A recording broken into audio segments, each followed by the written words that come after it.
We'll go ahead and get started. Welcome as we reconvene the November meeting for the Lawrence Douglas County Metropolitan Planning Commission from Monday night. We don't have minutes to approve, so we will go into our communications. Do we have any written communications from staff, planning commissioners, or other commissioners? We did add 3 miscellaneous items that we'll talk about a little bit later. Okay. Do we have any disclosure of ex parte communications? All right. Any declarations of abstentions from specific agenda items by commissioners?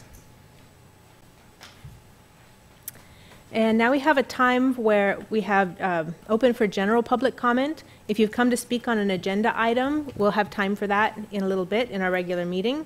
But this is just a time where if anyone has something they'd like to address us about that is not related to our agenda, they can have 3 minutes. Is anyone here for that? All right. So as we move into our regular agenda, how we tend to operate is that we hear first a report from staff, and then we hear from the applicant if they are present, and then from any member of the public who would like to speak. They're allowed 3 minutes for each person. Then the applicant may come back up and address anything that was said by the public, and then we close the public comment section and come up to the Planning Commission for our discussion, though we may actually call back and ask questions of any of those previous people. Our first item, which is item number 2, because we started on Monday, is a non-public hearing item, but it's our tradition to treat them like a public hearing item, so we will ask for public comment when we get to that stage. So item number 2, preliminary plat for Heritage Tractor.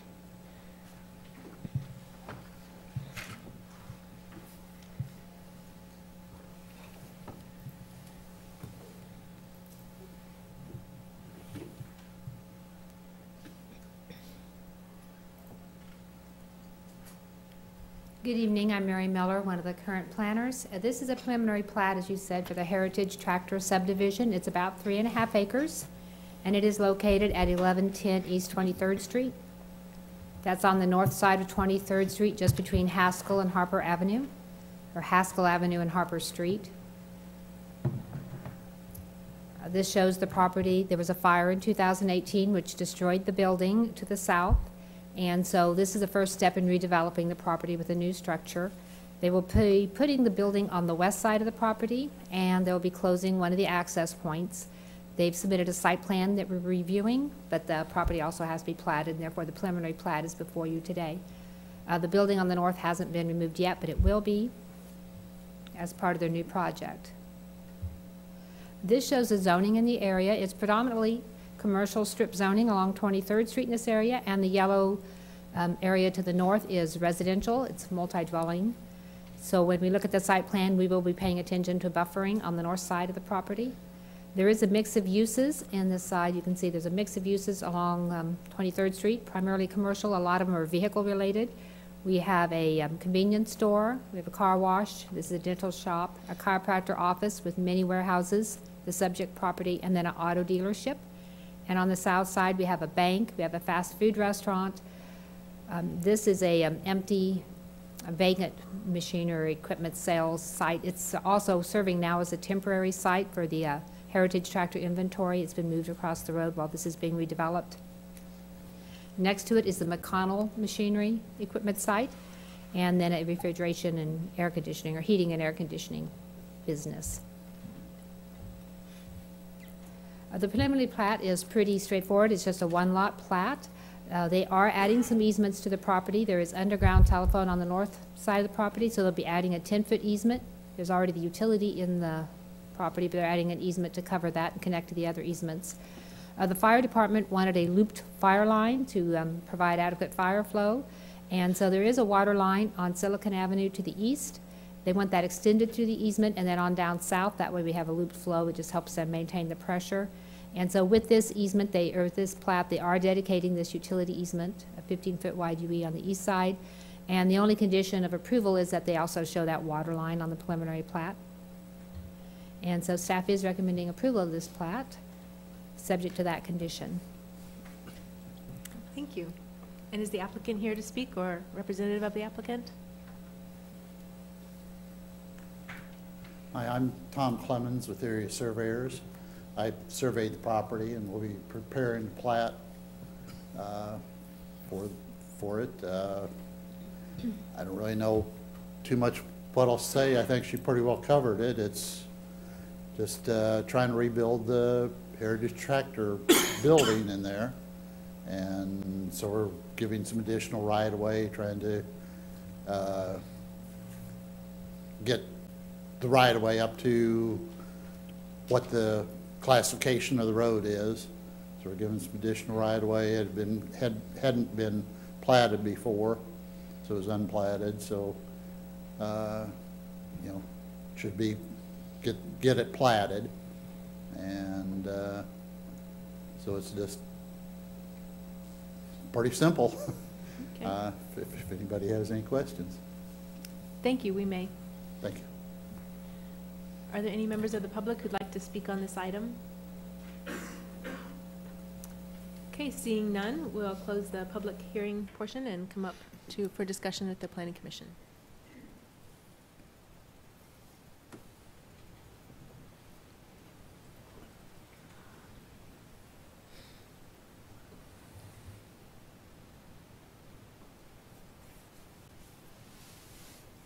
Commissioner Kelly? Listed. All right. Do we have a motion and a second? Do we have any other discussion on the topic? All right, seeing none, go for a vote. All in favor? Aye. And opposed, we have none, so we are 10-0.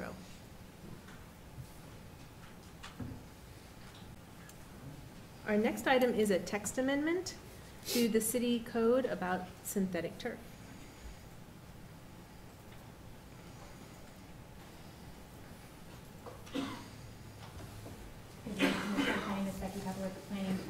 And as you mentioned, the item before you tonight is a text amendment regarding synthetic turf. The use regulations regarding synthetic turf are found in Article 18 of the City Code, and those regulations state that the use of synthetic turf is only permitted if it is limited and small scale in nature, and if it is approved by the City Commission. The Land Development Code also references the use of synthetic turf in our Article 10, the Landscape Material Standards section. It references Chapter 18 of the City Code, and it also states that synthetic turf can only be used with approval of the City Commission.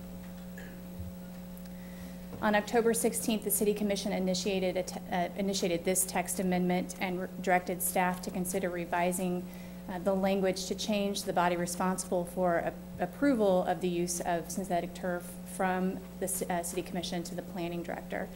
And the intent behind this request was to streamline the process and make it more effective, more efficient. This text amendment also proposes adding language regarding the process to appeal the decision of the Planning Director. And in that case, request to appeal would be submitted to the Board of Zoning Appeals for their consideration. The staff recommends approval of the proposed amendment and forwarding it to the City Commission. With that, I will stand for any questions. Thank you. Are there any members of the public who would like to speak about synthetic turf? All right, then it's back up to us. And I have a couple of questions. So the first is, it states about having a small size, being a fairly small size. Is there no maximum square footage mentioned with that, or is it just purely at the discretion of the Planning Director? It is at the discretion. We've done several of these now since this code was adopted, and they're typically very accessory to, we've had some dog boarding kennels of late. We had, I think, a religious institution that used it as part of their open space. A few other examples maybe like that. What we're trying to avoid is the wide-scale use of it in place of living plant material. Some of you know the history of how we got here with this code in Frontier Apartments, I believe was the name of the apartment complex. They used it for the entire yard, for all of the turf, and Started as an enforcement case and worked its way through the amendment process, and eventually the city commission accepted that project and created a code that said any such request has to go to the city commission. Pretty visible amendment at the time. Since then, in our experience with such kind of small-scale use of it, it was a little bit of a burden to someone wanting to lay it with a project that was pretty minor in nature, and it was a pretty good process to get to the city commission, and so we try to wrap it back into the site plan process. And so if the decision of the planning director is to deny it, then that appeal can move on and they can make their claim that it's a value to the project. So we think it's reasonable in this case and remove some of the process for some of these minor site plan issues. Is synthetic turf permeable? It is permeable. It has, we had 1,000 pages of its impacts when we went through this the first time. So it has good and bad values, I would say. And in a very small scale, kind of we know it when we see it, then it's very appropriate as a material. It seems I saw in the original language that was not then in the new text amendment about it being not only the small scale, but also being for a specific purpose, where it was known that living material would not suffice. Did I read that wrong? I thought I saw that in the original, that it had both of those qualifiers.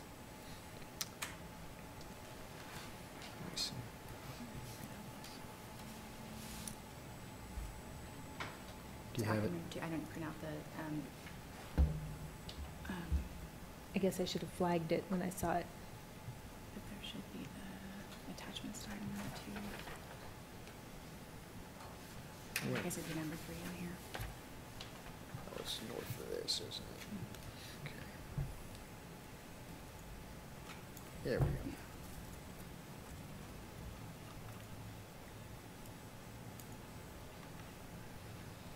I guess you get a free pass. I can't find it either. So It looks like digital page, tell me if I'm 45, perhaps? Because there's 2 places the code changes, and one's in the development code where it's talking about landscape material standards, and the other is in a different section of the city code. Chapter 18.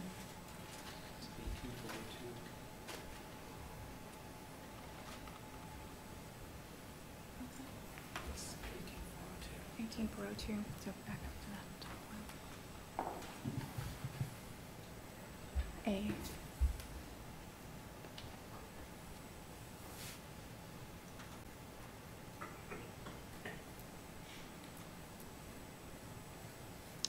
Are you there, Commissioner? Do you see what question you have about it? I don't see the language that I thought I saw when I read through it the first time, saying that it required a specific purpose. Yeah, I'm not sure. I don't recall that, but It's under again, mulch. Maybe you saw it written under mulch on page 46. Mulch may be used as a permanent ground treatment in those landscape designs where ground cover grass is inappropriate.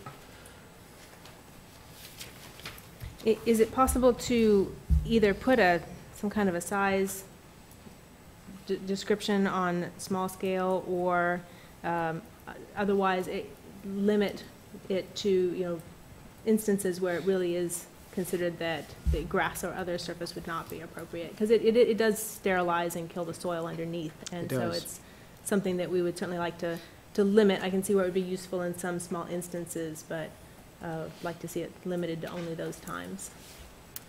well, we could create, whatever language you think gets at that. I think in practice, this language has served us pretty well, because, I guess we know the context, and the language is intended to really, when plants are required and necessary, that is what we want to see, either live plants or a landscape material such as natural rock or mulch or something like that.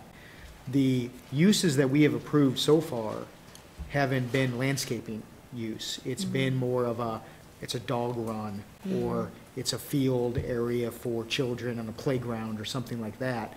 We've been a little bit hamstrung in that the current code says any use of it. And maybe it's not, it hasn't been so reasonably, it's a pretty tight ordinance, so that any use means that if you want to put your, if you're a religious institution that wants to use it at a playground, which is fine from many perspectives, you can't do that until you go to the city commission. And so we want to be able to do that administratively instead. But we could, I mean, we could put any number of use standards to this. In fact, when we went through this originally, it had a couple of pages of use standards, and we sort of narrowed it down to this one simple standard of small scale, got to get approval for it.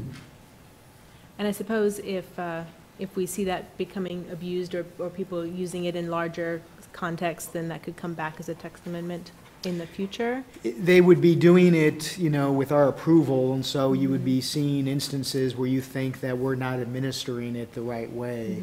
I think in relation to the landscape material standards in the development code, where it talks about, you know, no artificial plants or vegetation may be used to meet the standards of this section, with the exception of synthetic turf, and in accordance with Chapter 18, Article 4, which is that limited use.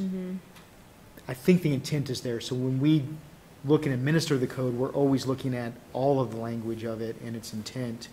And I can tell you that right now, it would take several years of new staff turnover to lose the context of this issue. It's pretty ingrained. So it's pretty there. It's pretty well there. Okay, thank you. Mr. Struckhoff. I looking through the instances that use of synthetic turf has been approved. I see from the dog run a few hundred feet to have a football field size.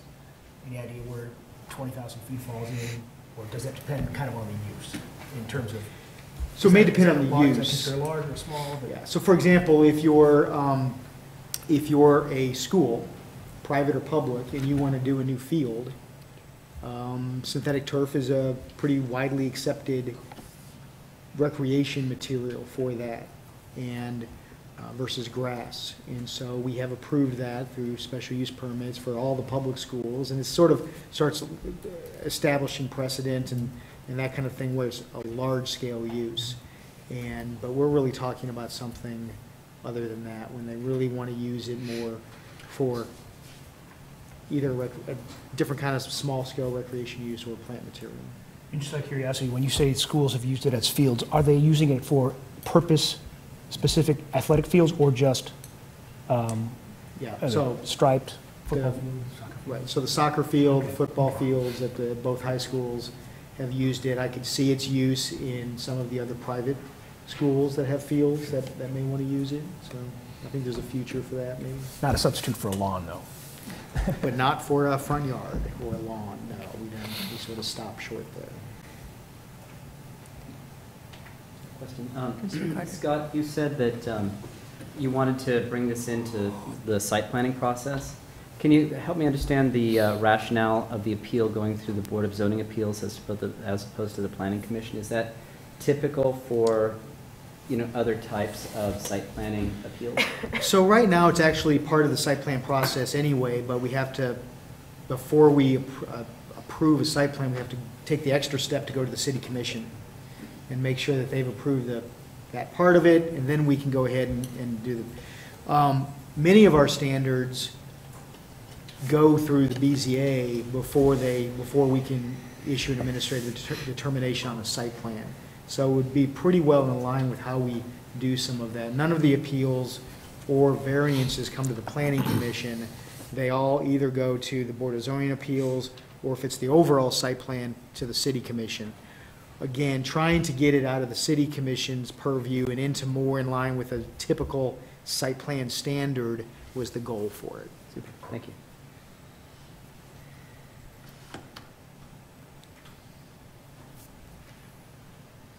Commissioner Kelly? I was just going to say I'll vote in favor for it if it's more work for the planning director, so. Appreciate that. Commissioner Strokoff. I move that we forward the proposed amendment to chapters 18 and 20 of the Lawrence Code regarding use of synthetic turf to the City Commission with a recommendation for approval. All right, we have a motion. Do we have a second?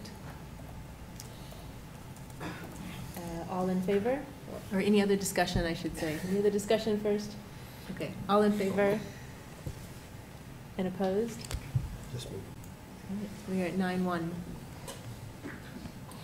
I'm sorry, I should have waited for your discussion. It's okay. Item number 4, conditional use permit for soil removal and landfill.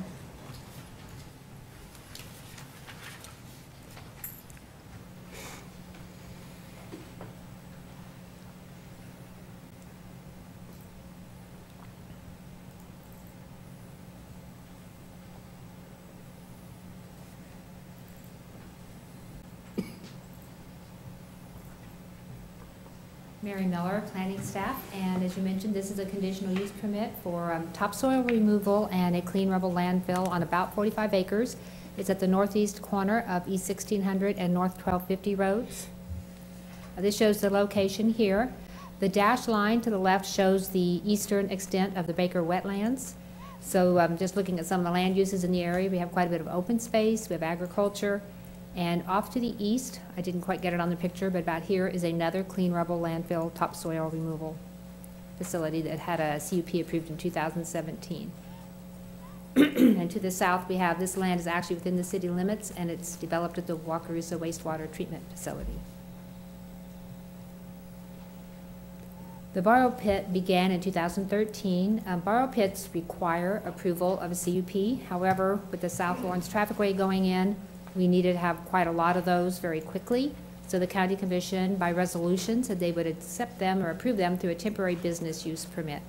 So most of these borrow pits you see in this area, these are used for mitigation for the wetlands, but most of these in the area excuse me, were done with a temporary business use permit. And that permit expired in 2016. And so they were continuing with the use, and zoning and codes notified them that the permit had expired. They wanted to continue. They needed to apply for a CUP, and they did come in and apply for that. The uses they asked for was a clean rubble landfill, and a clean rubble landfill just means the type of material you put into it. It's a type of construction and demolition landfill, but it's limited to concrete and concrete products, including reinforcing steel, asphalt pavement, brick, rock, and uncontaminated soil. So if you have a clean rubble landfill, that's what you can put into it. And then also the other use, these are the uses that are allowed with the CUP. The other one they asked for was stripping of topsoil for sale, and actually the full title of this is stripping of topsoil for sale and use off-site of the premises. They also requested to be allowed to do open burning of trees and vegetation. We don't have a conditional use permit for that. It could be seen as fitting into the construction and demolition waste landfill. They do allow you to bring trees and brush into the site, but this property is located within the floodplain, and the only landfill that's permitted is a clean rubble landfill. So they've reviewed that request, and I believe the Zoning and Codes Office will be looking at maybe reviewing a temporary business use permit for that, because we can't look at that with the conditional use permit. But with the CUP, we have the golden factors that we look at. One is always compatibility with zoning and land uses in the area. The property is zoned Valley Channel, which has very limited uses. Agriculture is the number one, and hunting and grazing. They do allow fill, provided you do not obstruct the flow of the nearby rivers, the Wakarusa River or the Kansas River. So the county engineer indicated that the fill would be fine, but that had to do with the reclamation. They had to survey elevation points to ensure that the finished elevation is no more than the elevation was when they began. And that way we can be sure that there is no obstruction to the flow. And the picture on the east side that shows, or the right side, shows the floodway. The bright pink is all floodway, and the pale pink is the floodplain. So the proposed use is compatible with these zoning and land, or zoning uses, zoning provided, with the condition. This shows the land uses in the area that we've looked at. Agriculture and open space are the predominant land uses. Following the borrowing and landfilling, it will be reclaimed as agricultural land. So the proposed use and the final use will both be compatible with the land uses in the area. One of the principal things we always look with conditional use permits is, will there be a detrimental effect on nearby property? There are no residences in this area. The nearest residences are off the screen down to the southeast. Wakarusa Township did express concern that trucks might use North 1250 Road. They said it wasn't going to be able to handle that kind of traffic, and the applicant designated a truck route that only uses East 1600 Road. Currently, there's a driveway in the bottom corner. That driveway location might change as they move through their process, but the truck route is limited to only East 1600 Road, and Wakarusa Township is fine with that. We contacted the Baker Wetlands Director to see if they had any concerns with the activity, and they said it's been going on for several years and it hasn't created any issues, so they're not concerned.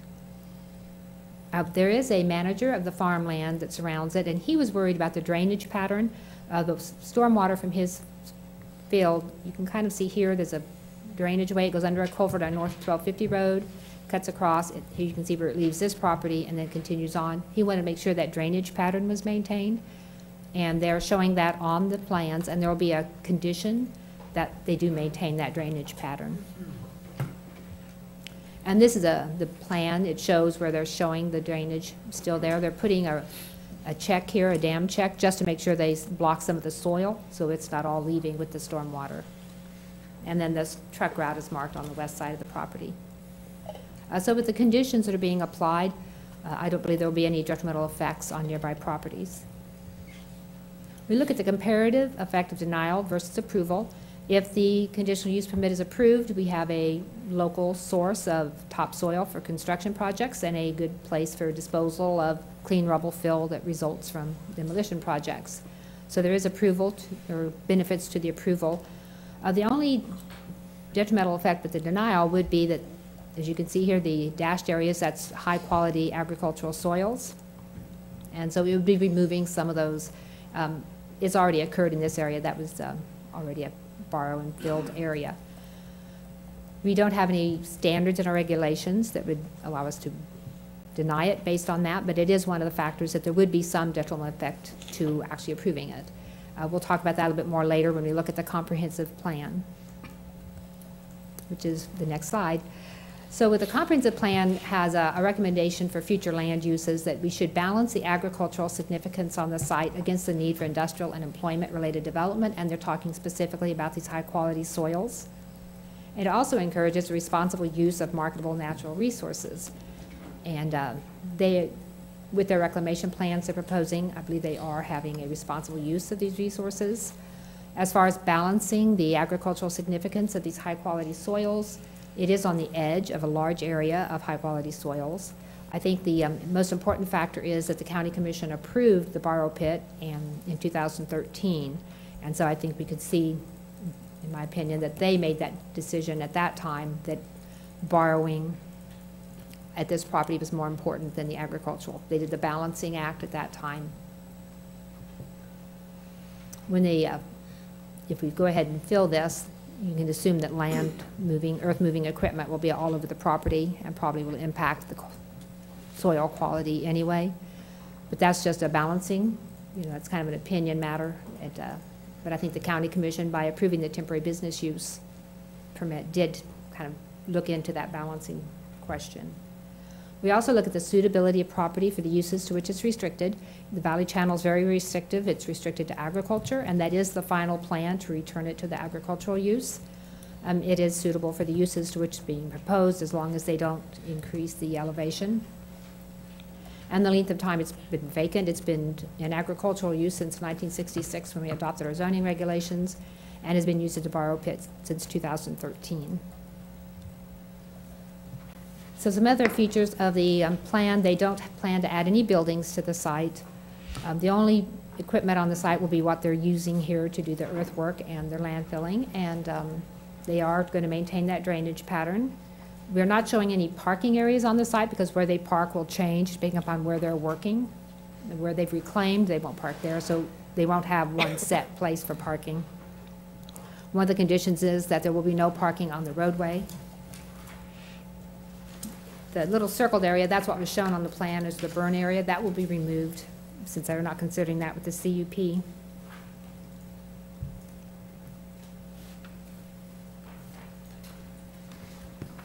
The truck route is shown in red to maintain that.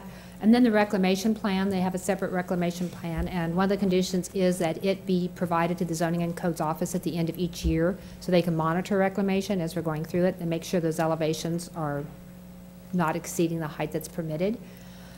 This dashed line shows the areas that has been borrowed from and refilled. It's not reclaimed yet, but it has been filled. This area has been borrowed from, but not yet filled. And they did give us some tentative deadlines. May of 2019, they think they'll have this portion all reclaimed. And they're looking at maybe November of 2019, this portion would be all reclaimed. And then they would be borrowing this for some time, and then that would be reclaimed. So to look at the conditions, it's limited to only clean rubble materials. The current drainage pattern would need to be maintained.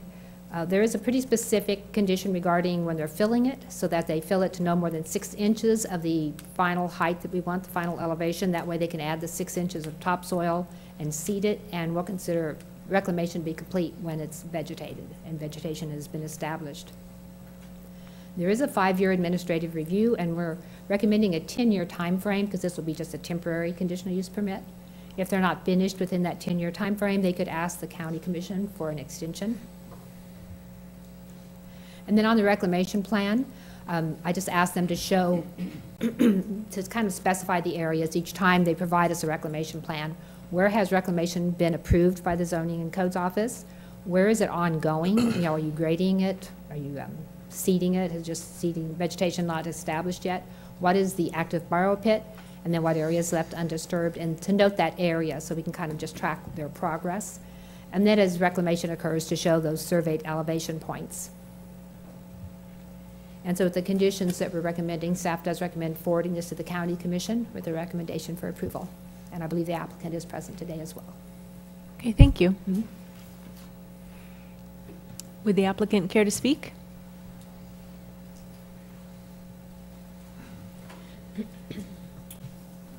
My name's Jason Dahl. I'm Director of Operations at R.D. Johnson. I appreciate Mary's help in correcting the error of our ways as far as how that was going down there. We purchased the property with the intent to be able to use those, like she said, utilize the dirt and be able to dump clean rubble down there. And so, as all of you know, R.D. Johnson does a lot of work in the community, and it's very vital to us to be able to have an area like this, to be able to continue to build businesses in the community and in the streets. And so I appreciate being able to bring this before you for your approval. Like I said, it's important to us, and will be very helpful to us in continuing our business. So, All right, thank you. thanks. Are there any members of the public who'd like to speak on this item? All right, seeing none, we'll close the public hearing portion and bring it up to the commission for discussion.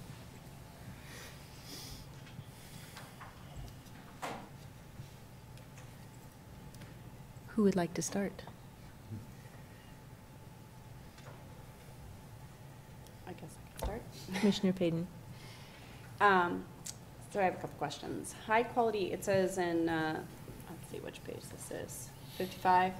High quality soils are not identified for protection in the zoning regulations and are not considered one of the environmentally sensitive lands that requires protection when land divisions occur.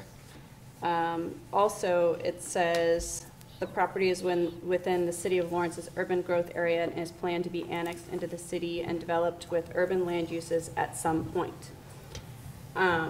So with those two in mind, I have a question. The Horizon 2020 states policy 1.6, protect floodplain areas to maintain the carrying capacity of the floodplain. So it says, the city and county shall maintain floodplain regulations that meet or exceed national and state regulations. It says, consider further limiting new development from encroaching into the regulatory floodplain by adopting regulations that promote no adverse impact into flood hazard areas. I was wondering if we have any regulations right now that address that, if that's, what we have now that, Yep. The county has floodplain regulations. They don't have the no adverse, they allow some adverse or minimal adverse. right? And we're not planning on changing those. We're revising the zoning regulations, and we don't have any plans to change the floodplain at this time. And so the floodplain manager for the county would evaluate this and has evaluated it. And keeping the elevation the same, they don't feel there'd be any impact on the floodplain.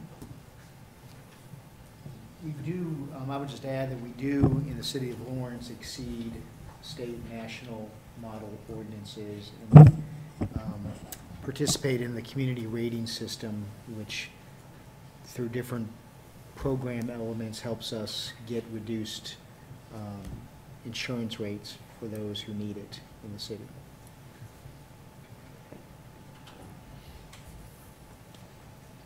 And to dovetail with Commissioner Payton's first comment, talk to me about what protections we do have for Class 1 and 2 soils, our prime agricultural soils, because that is addressed in Horizon 2020. And I believe Horizon 2020 was adopted after the zoning regulations, and that part was put into the industrial chapter. It was fairly recently, since 2006. And our zoning regulations have not been updated to reflect that. So we did do environmentally sensitive lands protections, and we included the same lands that we've included in the city. So we have just one set of environmentally sensitive lands, and high-quality ag soils were not added at that time. They probably will be added with our revised regulations. But looking at what standards we have now in regulations, there is no protection standards or any requirements for high-quality ag soils. So the protections don't exist in the Land Development Code or the County Code, but they do exist in Horizon 2020, is that correct? They call for the balancing, where you evaluate. So they don't say strictly never develop high-quality soils. They say balance the significance of the agricultural land versus the development factor. Okay. Yeah. And again, I might just add that as this topic arose, primarily with the development of the Northeast Sector Plan, the discussion sort of evolved into where these soil types are of significant amount and contiguous in their value to the agricultural industry, then that should kind of be the highest priority of preservation. And so when you look at the Northeast Sector Plan, it virtually is a hold still on development pattern. It's our one sector plan that doesn't call for urban development at urban densities. And so periodically and the other areas of significance are along, of course, the Wakarusa River area, where you're not likely to urbanize because of the great amounts of floodplain and floodway there. And then there have been periodic parcels that have a relatively small amount of Class 1 or 2 soils on them that we always try to acknowledge and always try to review and analyze for its merit, but don't necessarily hold it to the same level that we have in like the Northeast Area Plan, for example. Well, I would say this area of the Wakarusa floodplain certainly is another contiguous area of high-value Class 1 and 2 soils, agriculturally significant, and it is zoned agriculture now. It's zoned agriculture through this process, and then after reclamation, it will also be zoned agriculture. But we shouldn't, by any means, think that those are equal. That there's equal value in the land before and after for agriculture, from mining a high-quality soil and replacing it with rubble. Even though something may grow on it, it's not an equal. We just shouldn't think of it as something that has been no change. To add to that, how deep is the topsoil there now? We use the term topsoil. I doubt that everything they remove is topsoil. It's kind of the term for borrow pit when you just keep doing soil. You'll probably go through several zones. You know, that's another problem, mixing up the term soil and dirt. There's a big difference between soil and dirt. So if you're going to be taking off this topsoil for use someplace, I'm kind of interested in how deep that is for agricultural purposes, since the requirement is only to replace 6 inches. That's not very much for agricultural purposes. So I'm just curious. I mean, we're not changing the zoning. And I'm also curious as to the comment about subject to future development. Is this is in Tier 3, under anticipated Tier 3, isn't it? Right, and if someone came in with a certificate of survey, it would not be able to be developed residentially because it's in the floodplain. So development here is probably very limited just by being in the floodway. So I wouldn't expect there to be any future development of this property. I think but for the need to have the pit for the highway project, we wouldn't necessarily be having this discussion, given the context of it. So we're trying to work within that context a little bit. You know, somebody'd still be farming it up to the traffic. The conditional use permit that we authorized in 2017 for the borrow pit, that was also we authorized for being filled with clean rubble fill, which I know is just around to the east and a little bit north of the subject property here. Did that involve any class 1 and 2 soils? I believe it did not, or at least that didn't come in through our staff report at the time. I don't recall that it did. I'd have to pull it up on the map. I don't recall if that was an issue of discussion. It had much less floodplain. I think this high-quality soil is related to this floodplain area.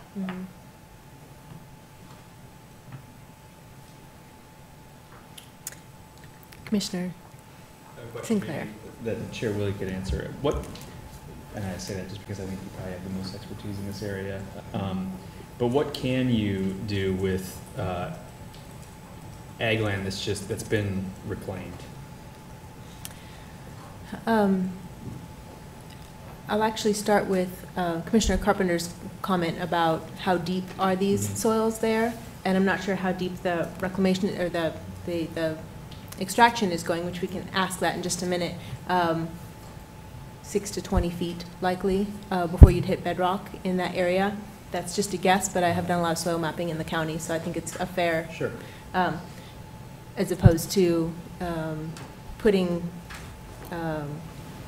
fill back on top of the clean rubble fill and then covering that with supposed topsoil would not be the same. I do think that you could probably use it for grazing land afterwards. I think you could get grass to grow on it, but we can ask more specific the people who've actually done that kind of reclamation work and what kind of quality they get back to. So given that, may I ask Mr. Dahl, or can I ask you a couple of questions? If you want to come back up to the microphone. So how deep is the extraction in this area for the borrow pit? The plan is, the topsoil out there right now, from what we've seen, is 8 inches to a foot. And then you run into a really good clay material, but it's clay. And so what our plan is to take the topsoil. If we need to save that topsoil, we can, or we have good sources of topsoil elsewhere. We will make sure that we have enough topsoil to put back on the fill. But after the topsoil's gone, we can dig down about 12 feet, and that is a good clay material for, that we can compact, that we can build things on, and it's a good material. And so, it's probably going to be about 12 and a half feet deep. So. Okay. And about the reclamation process, what does grow back after the reclamation is complete? And what kind of quality do you get? We've done, throughout my years of doing it, I mean, you can plant fescue, you can plant rye, so you can get a good growing of grass. They'd be able to plant beans out there. If, right now, that property is, one part of it is being utilized for that. They're growing beans out there. So, I would think that you could grow kind of agricultural vegetables or whatever, so, yeah. Okay, thank you. Would we like to hear from Mr. Grobe? Hello. Can't not say something. I just wanted to say, as you asked about reclamation, Artie Johnson was responsible for the reclamation of the Ames construction site out on 59 Highway, just about at the top of Pleasant Grove Hill, which was mostly rock, but you've seen how they have restored that area as well. I did want to make one comment because I hear this come up about, and Karen, you may know as well, but the Soil Conservation Service a long time ago came up with maps, and if you've ever seen one, you can be going along and it just changes to a different type, and that when the city and county looked at Class 1 and Class 2 soils, they just looked at classifications of soils which are about, 30, 35, something like that, classifications of different soils from Kennewick to Martin and silt complexes and different things. And they just said, okay, does it drain? Does it erode when it runs off, and a whole lot of things that they came up with that when you look at the Class 1 and Class 2 soils, it didn't come from, well, hey, this area out here makes, 150 bushel an acre corn every year. It was just kind of an assessment. So I've always kind of winced when I hear that, because sometimes it's kind of oversimplifying something where they just said, hey, generally this area is better than this area. I know from a fact that area out there, in a perfect year, it's good ground. In a rainy year, it's muddy the whole time, or a dry year, it's not as fertile as a lot of places. That it's not, what you'd probably ask a lot of people is, hey, is that perfect ground? They'd say, not even close. Having said that, I understand that there's those requirements, and the 6 inches of topsoil, I don't know where you draw the line in terms of how much do you put back on. 6 inches of topsoil will grow pasture. I know Roger had crops on that property. Again, keep in mind, just like it is now, there's topsoil and soil underneath. It's not that below this 6 inches of topsoil is a barren material. You can see from the maps, it's where they, in that last aerial, where they have reclaimed it or gotten the topsoil put back and that. So it's, if you go out there, you say, well, it's mostly soil. Well, obviously, kind of what you see at the top, but it's not, it's not just a gravel or something underneath where, well, there's no way the top is going to,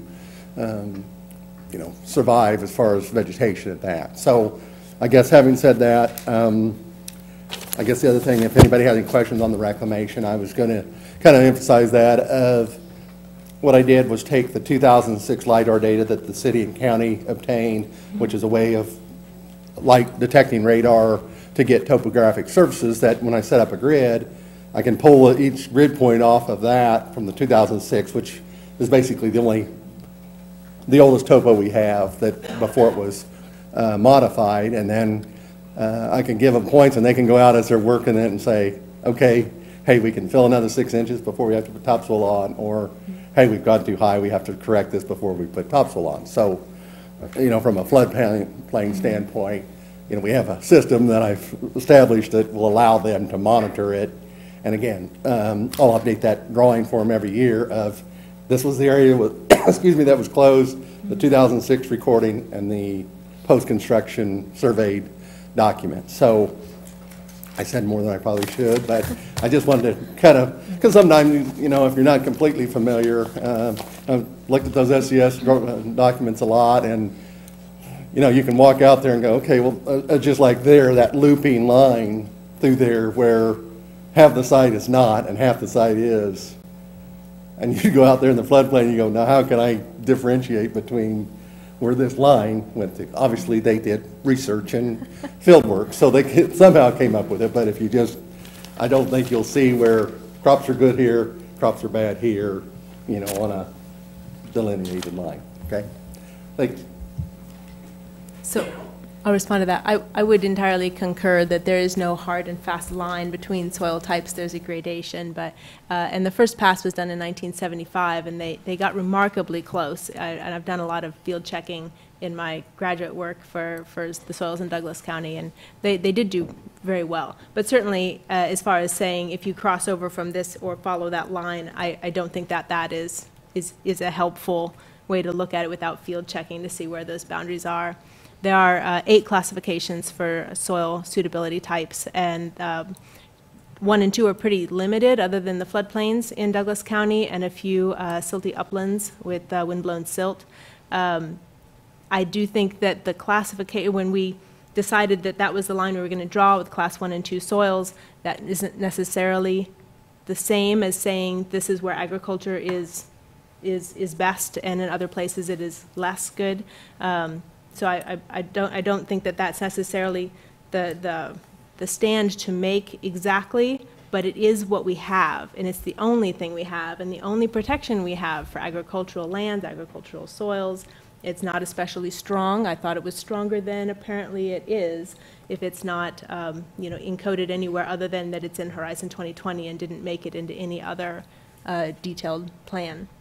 I also recognize that to develop, we have to build buildings, and to build buildings, we have to have foundations, and to build a pad, you need clay that will compact, and that has to come from somewhere.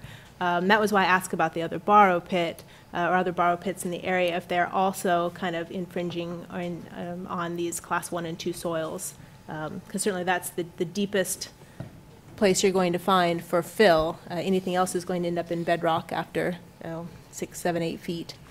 Even at deep places. So I would stop talking now and see what other comments we might have from planning commissioners. I have a question for the applicant. If we do not approve the staff's recommendation, what do you see for that space going forward? A pond.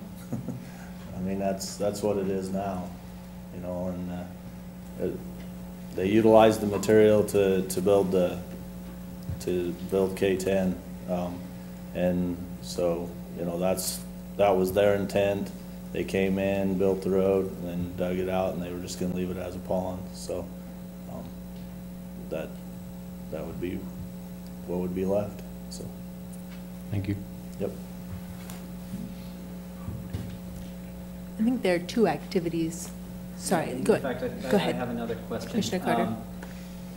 The application is for 2 uses. It's to fill with the clean rubble, but then it's also to continue to excavate, with the eventual goal of reclaiming this tract as arable land.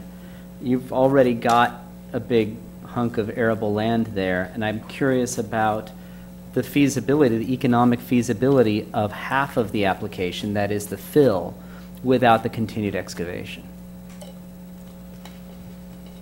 Okay, so you're asking if you approve the filling part, but then we not move forward with borrowing more? Well, I know that's not the application. Right. That's right. Yeah. We definitely need the area to be able to get rid of, the clean rubble and the rocks and the dirt and stuff.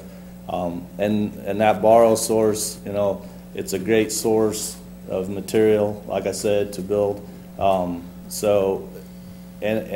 we want to be able to utilize that site for a long period of time to be able to get rid of more material.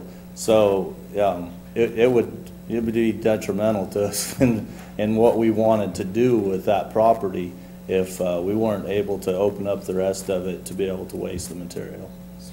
Excuse me. Thanks.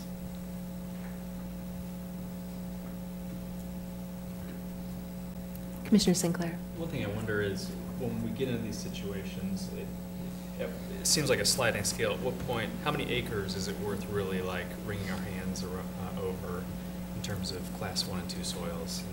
I understand they're a finite resource, and I don't like the idea of sort of irrevocably destroying them, but, here we're talking about 7 acres. Is there sort of a line at which we're like, if we're going to talk about 7 acres, which is, bound on the north by a pond and on the south by a road, and I guess it's contiguous on the east side, but is it? I mean, I guess I'm just trying to gauge what everybody else on the commission thinks in that regard. I was wondering the same thing. So explain to me how much you have already used and what's left. Is it really just 7 acres that's left is what we're discussing? Well, there's a total of 44 acres is what the section is. So, yeah, disturbed area, what did we have, Dean? Disturbed area was 5.5. I know we talked about, we had a drawing at one time where how much new borrow there would be, how much had been filled in the pond, and how much was left to be filled in the pond, and I guess I didn't, Mary, you had that drawing that you sent me, but I don't have that number there, other than, now, there's property on the site where there's aerial or West Star poles. Hey, Dean, can you please go? Sure, I'm sorry. There are areas of the site that are not part of this. The north part of the boundary up against the K-10 right-of-way with power poles, and it's not part of that. That area is not included in this. So I think we figured there was, 35 acres in the kind of the part of the CUP there. With the drawing Mary had, I would say the pond is probably, the area being filled with what's left is probably 22 to 25 acres, and then there's 10 acres of area to borrow that shows up on that plan. Again, I know we calculated, but I don't have that in there. And Mary asked me that was one of the conditions to put the area on there. Another question for you. I know that the fill has been ongoing in recent times. Has there also been borrowing in recent times? Are both activities current, or they kind of go in fits and starts? There was some borrowing of the existing pond from the permit that was provided with the K-10 bypass or SLT, and it was continued in the pond that you see to its east limit. Under that, they started some borrowing in the south area where I'm proposing the borrow to be now, and then the permit ran out, and they were requested to stop because it was not, between it running out and the other CUP, didn't include that other borrow past December 31st of 2016, 2017, or whatever. So, Mr. Grove, it's being borrowed going from west to east to the eastern edge of the property line, and it's being filled going from west to east also, right? Correct. Okay, I understand. I have a quick question. Go ahead.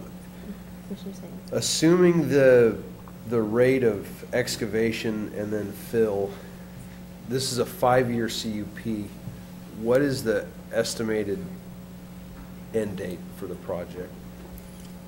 It's a 10-year CUP. Sorry, 10-year. With a 5-year remove. 5-year renewal. And it depends on construction in Lawrence. Artie Johnson's had several big projects with the P3 project at Central District redevelopment. A lot of dirt went in and out. Again, as other projects happen, it's kind of hard to say. I know I did from aerials of the 2016 and then the 2018. Again, there was a pretty good advancement there. I don't think 10 years will probably cover it. Things could boom. The western leg goes in, and the borrow's been completed in a certain amount of time. Now the filling, again, may or may not happen at the same rate. But obviously the filling can occur if they haven't borrowed in the new area. So, Jason, would you, agree? No, I agree 100%. I question whether there should be the 10-year, but I understand they have to put some sort of end on it, that, okay, we start the process over and we have 10 years of data to say, hey, it's worked, and, we need 6 more years for it to be completed or something, so. I have one more quick question ahead. for staff. Is there any restriction of use due to the setback for the highway? Because it looks like there's kind of a demarcation line where they went no further north. Is that a restricted? Is it the hatch line by the highway? Is that what you're looking at? Well, it's a property line, so it's got the highway setback, and then, yeah. So can they, is there some restriction on borrowing further north of the north edge of the pond? I think that's where he was talking about Westar. Is that where the Westar Yeah. poles Okay. are? There's So they overhead won't be more power there. far okay, So okay. south. this would not include excavating any closer to the highway Okay, there. thank you. So again, there's probably 10 acres there that's not Being included used. in the 44 Right. acres of the property. This is the drawing that caught my eye about, when we're talking about acreage. So this says that there's 6.7 acres that can still be borrowed from on there. And then the portion above it is going to be filled. The portion to the west of it, just to the west of the yellow drainage area, would also be filled under this CUP. So that looks like another 4 acres. So 10 or 11 acres still to be filled, and looks like 6.7 to be borrowed from, just to, that looks like the numbers we're talking about. So Commissioner Sinclair was wondering about how much land we're actually talking about. That's what it is. If you look on page 59 of our packet, it's got a nice little colored map there of the different areas, and you can do your addition and subtraction. I don't know if I can. Mr. Grobe? Does R.D. Johnson Company own any other borrow pits, fill pits that are active at this time? No. The 2017 CUP, was that not from the same company? It was another construction company. Okay. So, I don't want to kind of force them, but, they've got to have some place as part of their business.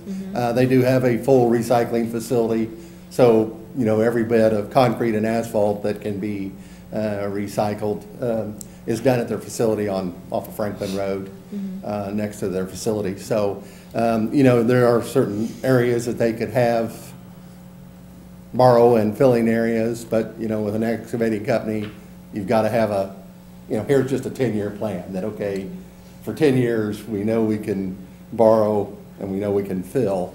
Obviously, and I don't know the 5-year review, obviously, if you get complaints, you have the right to, the county has the right to go to the owner and say, look, they're not complying with the CUP that's been established. So there are, it's not just a license to steal. There are guidelines in place. So, again, as far as development, it is tough. How far do we go out into the agriculture? Well, people say, well, you don't want to have something like this and with the next spot where we want a residential neighborhood. So it's always difficult if, well, they're going out in the county. Well, it's kind of, where else you going to go? You about have to go outside the city limits because that area's already been set aside for something other than a rebel landfill and borrow site. Mary, with the permit that was issued for the borrow pit originally, had they needed the material in that 7 acres that still remains, and they had excavated it during the period of that permit, we would only be talking about a reclamation project and not a borrowing project. Is that correct? That's right. There was no limit to the amount they could borrow. Right. They could have continued all the way to the eastern and southern edge of the property Right. within the permit. Okay.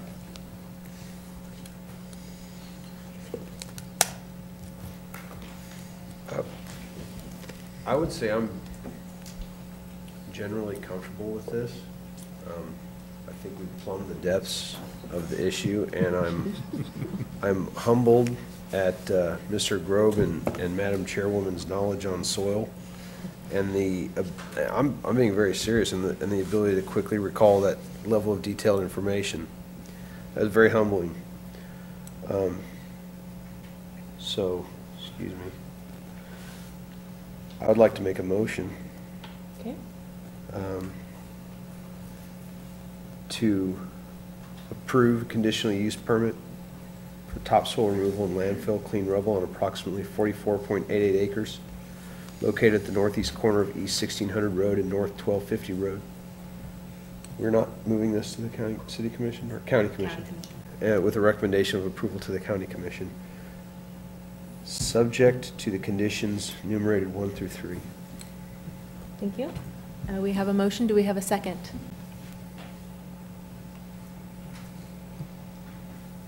We do have a second from Commissioner Struckoff.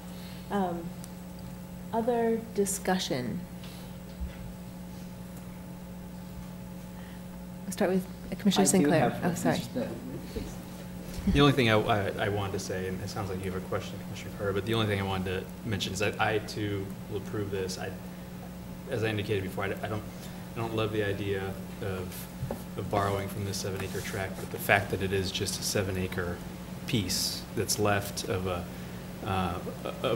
piece of property that was covered in total by a previous special use permit, and that combined with the fact that we're kind of left to balance, the value of these soils with the need for development in this area. I think this is a good one to let class 1 and 2 soils go, though it doesn't feel good. I think it strikes that balance here. So I'm gonna vote in favor of it.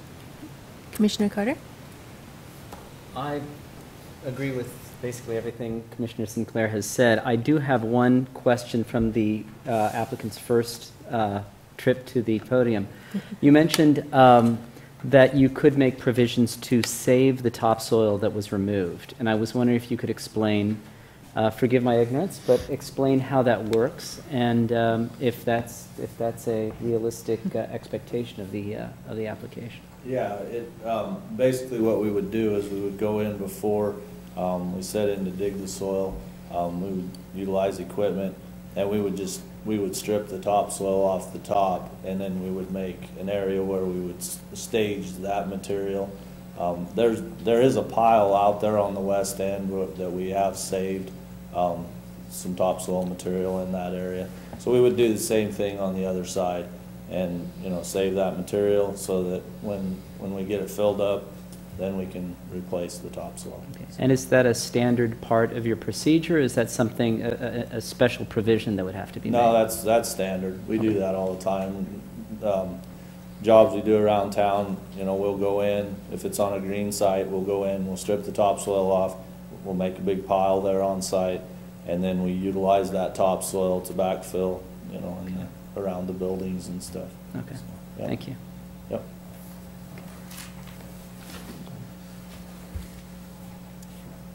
So did you have some of the comments? Go ahead. So I recognize that we're balancing a need for a resource that is needed in order to move forward with building and development in our community and the value of the agricultural soils. And I think it's entirely appropriate, the discussion that we've had up here about how we weigh that. I will vote against it, mostly because I think it's going to pass, and I'm fine with that, but I want to make sure that the county commission has the full benefit of the kind of discussion we've had tonight to just kind of keep that moving forward. I also just, as the soil nerd that I am, cannot help but comment just one more thing, if you will bear with me, and it's the analogy between a forest and a pile of firewood. And when we use the term soil and dirt, we use the term soil in ways that we shouldn't. Soil is an active ecosystem, an incredibly complex ecosystem. It has stratification, it has creatures that live in it in different zones that don't live in other zones. When you scrape it up and put it in a pile, it is no longer the forest that it once was, in my analogy, it is a resource and a valuable resource, but it is not the same thing. And so just, you know, the practice of removing topsoil and then using it later is absolutely standard practice and good practice, but it's the difference between soil and dirt. So do we have any others that want to make a comment before we take this to a vote?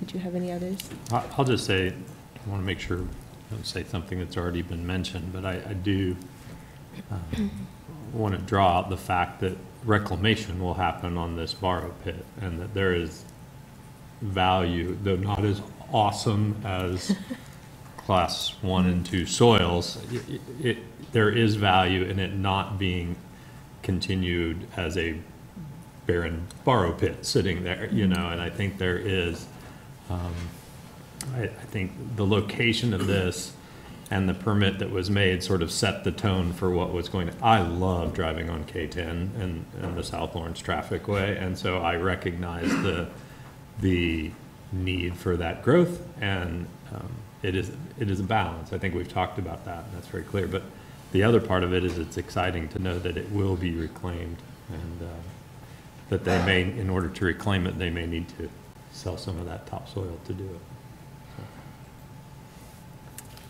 We have a motion, a second. Are we ready for a vote? All in favor? And opposed? So we are 7-3. Thank you. Moving on to item 5, comprehensive plan amendment. Actually, we have 5A and B.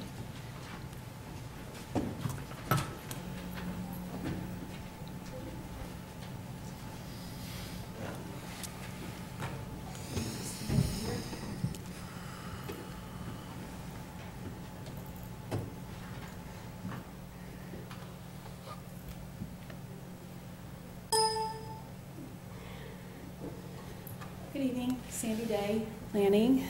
This item has a couple of parts to it. It's a request to rezone property along Exchange Court, but it also includes this comprehensive plan element.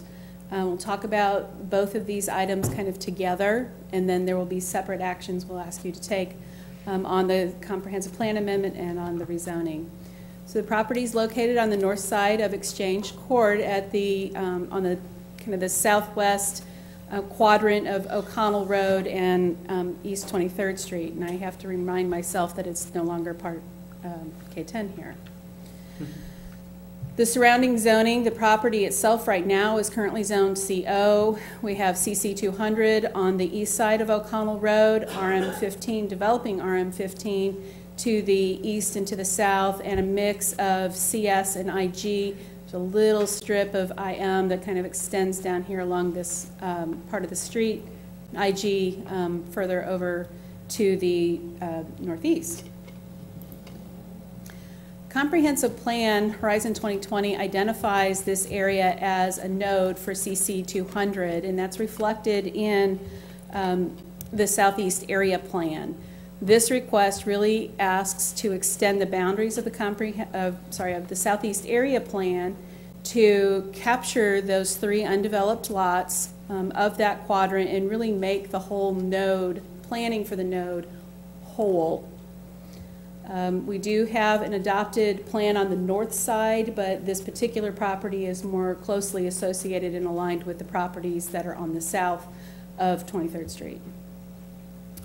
The revision to the comprehensive plan amendment would include some language into the Southeast Area Plan, and that is in your packet. This is really just another assessment of what that surrounding land use is and the plan designations, the farmland industries plan on the north side of 23rd Street. We did look at a very small commercial amendment a couple of years ago, last year, that allowed this property to be kind of squared up and made more suitable for some redevelopment. The property here to the west and to the south is a developing multifamily project. It has been submitted and is in the review process. It has not been approved at this point in time. And then this is just really kind of an overlay highlighting that we have that CC node that covers kind of the whole intersection, even though we've only approved plans for 3 of the 4 quadrants. CPA asks us to go through a couple of questions answering how this change is either affected by different forces in the market or other things that were not considered at the time. Certainly when the Southeast Area Plan was initially adopted, we did not have the farmland plan. SLT was still in the planning stages. That has since been constructed and opened and is a huge value asset to the community. We've seen quite an increase in development permits applications, so we're seeing residential permits being issued on that south side, and then the Van Trust project on the north, which is actually a very significant community investment. So the proposed amendment advances a clear public purpose, and in staff's opinion, we think that it does. It completes the planning for the node, and it clearly articulates what that development expectation is.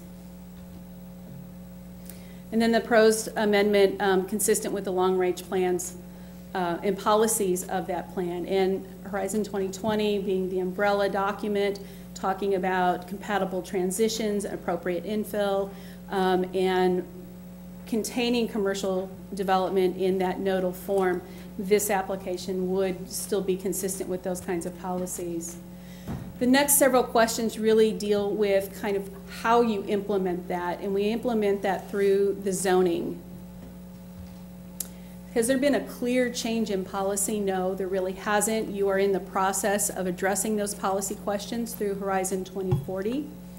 Are there adequate public facilities? Yes, there are. These properties can be served and developed today, but what we are finding is that the CO district is really not performing the way it was designed or expected to, and that's part of what this request is all about.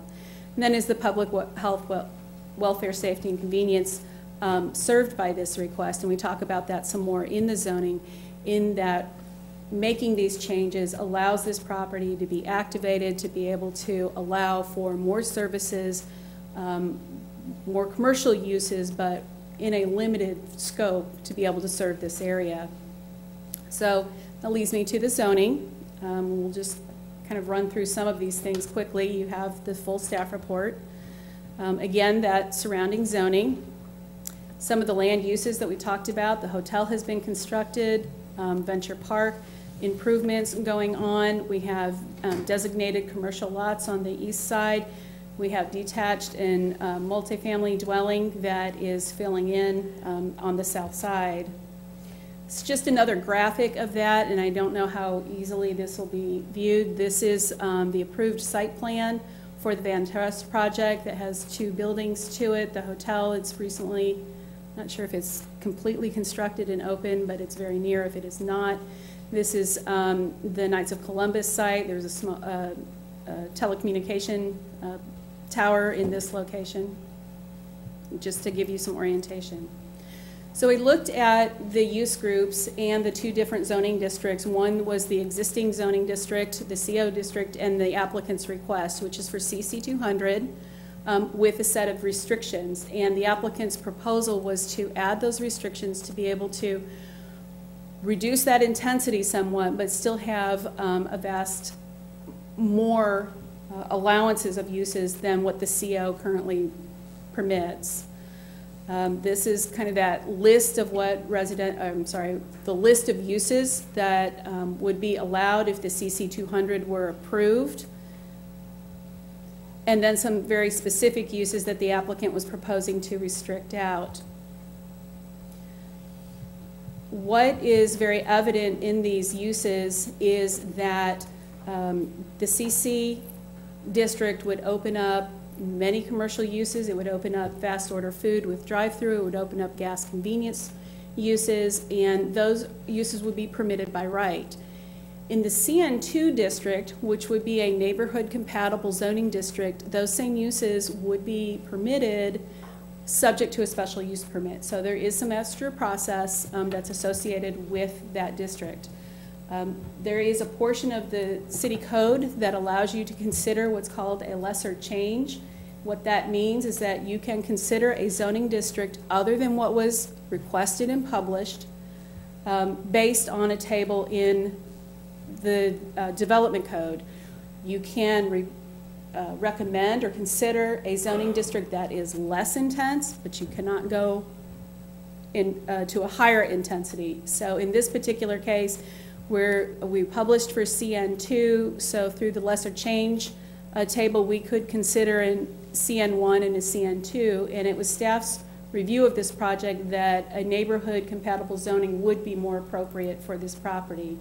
The recommendation was for CN2 zoning. It, again, brings those uses that I think that the applicant is looking for, but with some limitations. And it would require things like that small event center, fast order food with a drive-through, some gas and fuel sales. Those uses would require that special use permit aspect of process. Staff's recommendation for the CPA is to recommend approval that allows us to complete that planning for the node and bring it into that umbrella of being that designated community commercial center. You would have a resolution that would be part of this action for the plan amendment, and then the zoning action would be, staff's recommendation is for you to go ahead and approve this change subject to the lesser change table, and rather than the CC 200 with the use restrictions the applicant proposed, we are recommending the CN2 district with no restrictions. It would be straight zoning for that property. And I'm happy to answer any questions you may have. The applicant is here as well. Thank you. We will likely have questions. The applicant like to speak?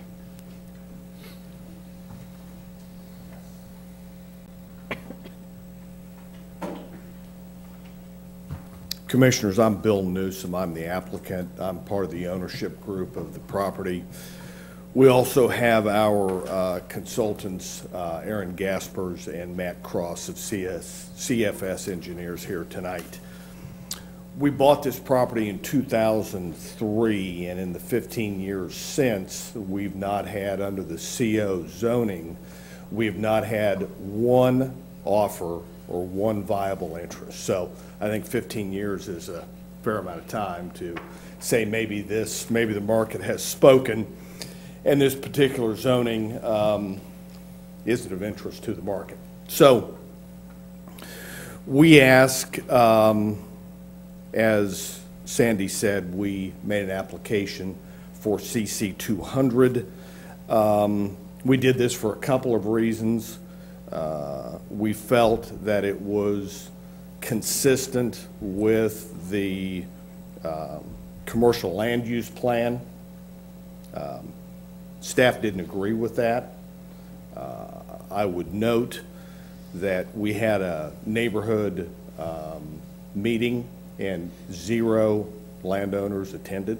So I think that speaks to the residential areas around that, most contiguous being multifamily designations, that weren't concerned about a more dense use than now staff has recommended.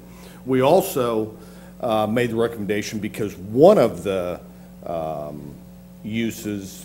uses in CC 200 is hotel, motel, hotel, and we feel that a limited flag hotel, not unlike is on the north side of East 23rd Street, is one of a couple of the most, at least in our opinion, viable uses for that tract. So that was another reason.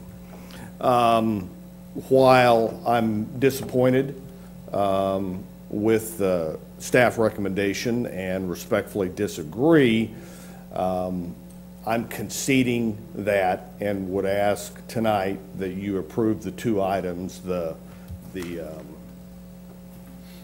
5A, the comprehensive land plan, I guess amendment, and then the staff recommendation. I do want to go, given that I've got the podium, I do want to go on record with a couple of things. As the process for the new comp plan takes course, I would want a a hotel motel use on this site to be part of an approved use. So that's number one. And number two, if we were to get a contingent contract on this site, don't know that we will, but hopefully at least the CN2 zoning will give us a little more marketing sizzle. If we were to get a contract, contingent obviously, for a limited use hotel, motel, I will be back down here asking for a zoning change. And I just want to go on record as saying that. And I think what I would say is the justification for those 2 points, even though maybe they aren't ripe with tonight's hearing, is I think it is a perfect location for that type of use. People who are in Lawrence for events at KU, athletic events, downtown Lawrence, or maybe they're in downtown Lawrence, headed back to Kansas City on K10. This is on the correct side of the road. I think that type of limited flag hotel use is not necessarily a destination use, and sometimes it is. Sometimes visibility and access, which this would be very good, is important. And so it would keep those dollars in Lawrence. And there are some other examples in the last 5 years of entitlements for hotels with residential zoning, either single-family zoning that's closer than the single-family zoning is to this site, or less intense multifamily zoning that's closer to those sites that were granted than this site. And this site's, there's, I don't know what the recent traffic counts are now that the SLT has opened, but at one time there were mid 30,000 cars a day. So I think while there is residential around this, I think that's a mitigating factor. And there are what I would call two steps of multifamily zoning before on this site, or contiguous to this site, before you get to the single family zoning. The site contiguous is either literally RM15 or is in the process of headed that direction, and then there's RM12. So those two levels of multifamily zoning before you get to single family. So those are my comments. Thank you for the consideration. Thank you. We may have questions later. Are there any members of the public who'd like to speak on this? I think you're with him, so I'm going to say no, and we'll close that and come up to the commission for discussion.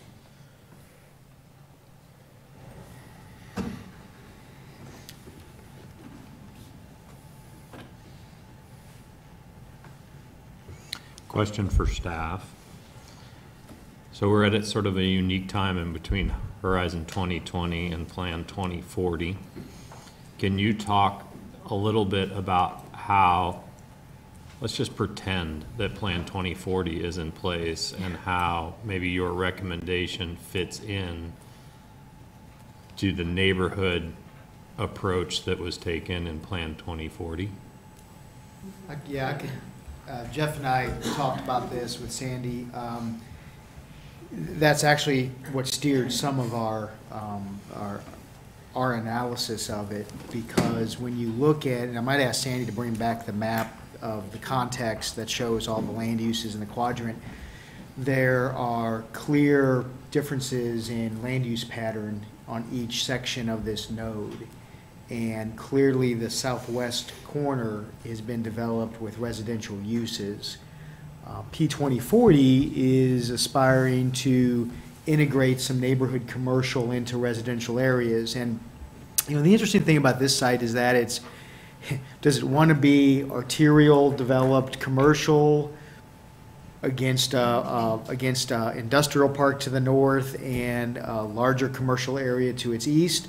Or does it want to relate better to the to the residential uses of which the entire quadrant has been developed or will be developed with?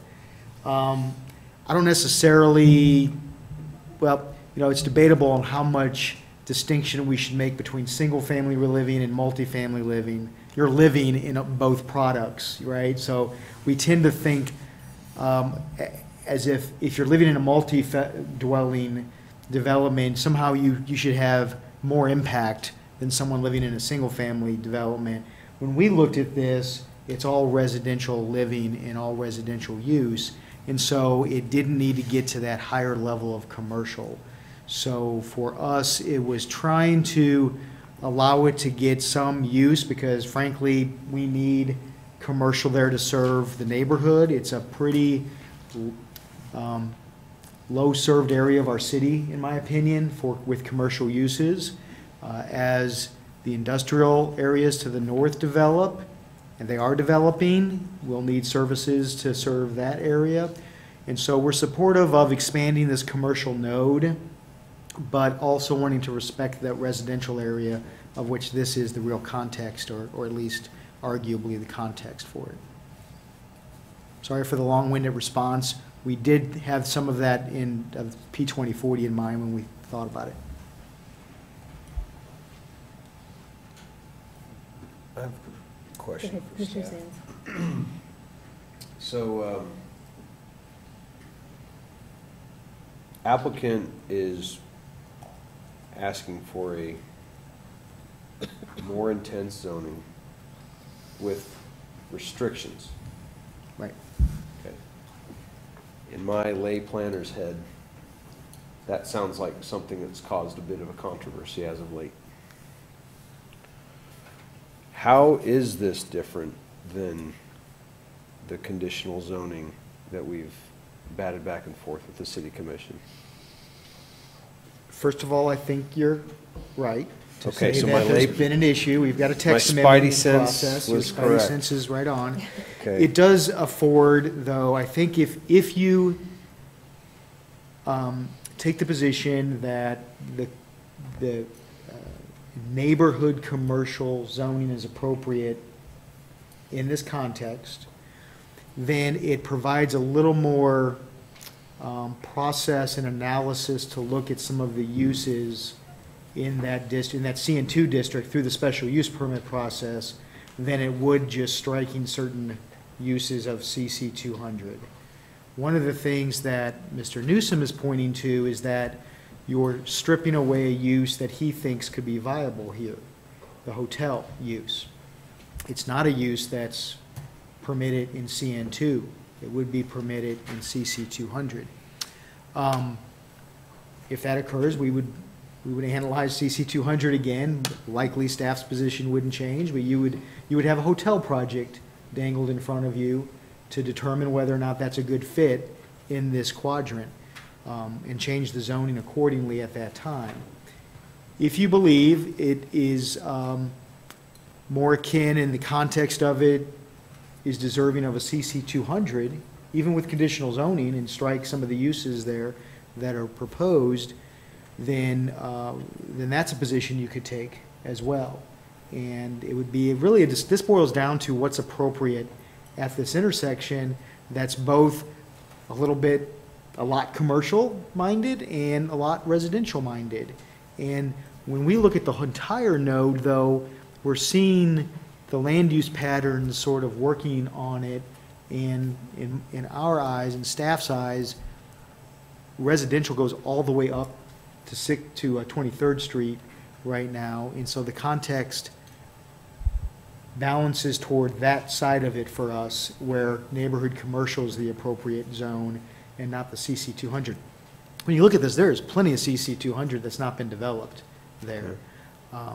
In fact, there could be some harm to that CC 200 by zoning this to commercial. If we think that that with every zoning to commercial that you do is going to harm the prospects for that side of the street, then that may be something to consider. I have to take the applicant's word in the public comment at the podium as intent when he says that he will be asking for rezoning to put in a motel hotel use. And so then I wonder if that is a appropriate use to border multi or single-family residential with no transition in use at all. So if I can have another follow-up question, so we haven't seen the application yet, or are we going to see the application for the multifamily residential that's going in there? It's an administrative approval. It's administrative approval. Right. What is the level of density for the residential there, do we know? Or can we recall? Is it RM15? RM15? RM15. Okay. No plating yet, no site plan? No. It's a platted It's lot. already So platted? it's a site plan that has been submitted, that's in the review process. It's been a little bit on hold from the applicant's standpoint, but it's an active, viable project at this point. So the only thing left for them to do for building permit is to get their site plan approved. Okay. Can I keep going? Go ahead. Thanks. So, according to the rules of Hoyle, are we allowed to think about that, consider that? I mean, that's maybe a question for Randy. Think about it. Consider the RM15 in relation to what the applicant's asking tonight? Yeah, I think that's a big part of the analysis in the golden Okay. criteria. And I would agree. Again, my lay planner's brain spice sense working. So do we recall what so it's RM15, do we recall what the approximate actual density is going to be on that? Probably going to hit right at 14 or 15 Right, units per okay. acre. I mean, Okay. I don't, Did you have the site plan? I don't know how easy it is to read. I think we have a slide that shows that proposed site plan in, through the magic of technology.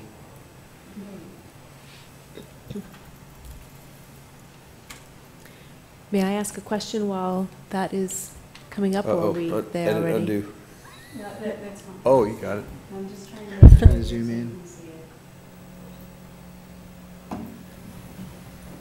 So there are a number of, you know, see, when we try to overlay those, the line work gets really light, so let me. The white are parking lots, Mhm. not buildings, so that's.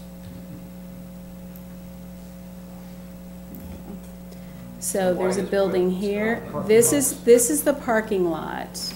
Okay, so the lighter colors are what.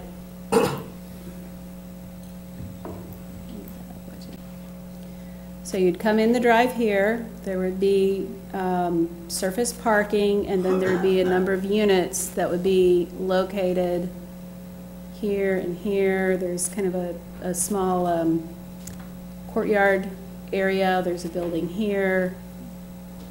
I'm not the planner working on this one, so I don't know it as well as one of the other planners might.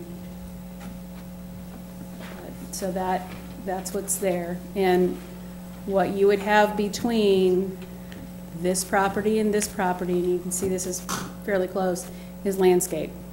That would be what you would use to buffer.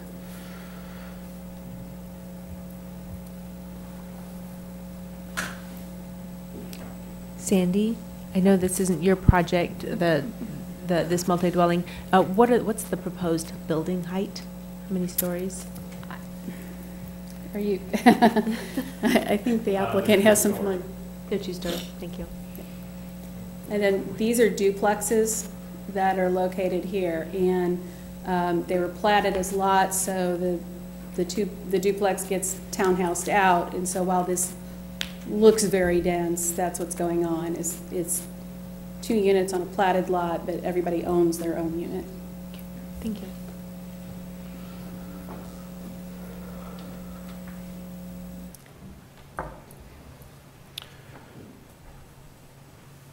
So I don't know where we should start on discussion on this. I think maybe on the feeling of conditional zoning, or maybe from what the planning staff says would be a great spot for some more useful commercial node uses for that neighborhood as opposed to what the applicant states is going to be, or what he desires to be a hotel motel use. There's divergent conversations there. So I'd like to be the one to stop talking for a minute. Okay, I'll take over. Yeah. So I want to look at the existing CC 200 that's to the east of East 1600 Road or O'Connell Road. And then just south across 25th Terrace, across the road, is single family, is it not? It is. So we don't have a transition there, and presumably buffer yards, and, I mean, it would be perhaps a front buffer, but we have a pretty stark transition there. I'm talking about. I think so. Yes, to the Yeah, east- detached dwellings across East 25th Terrace, Okay, south there. so you have the street separating you, and then you Mhm. have all of these buildings oriented back to back.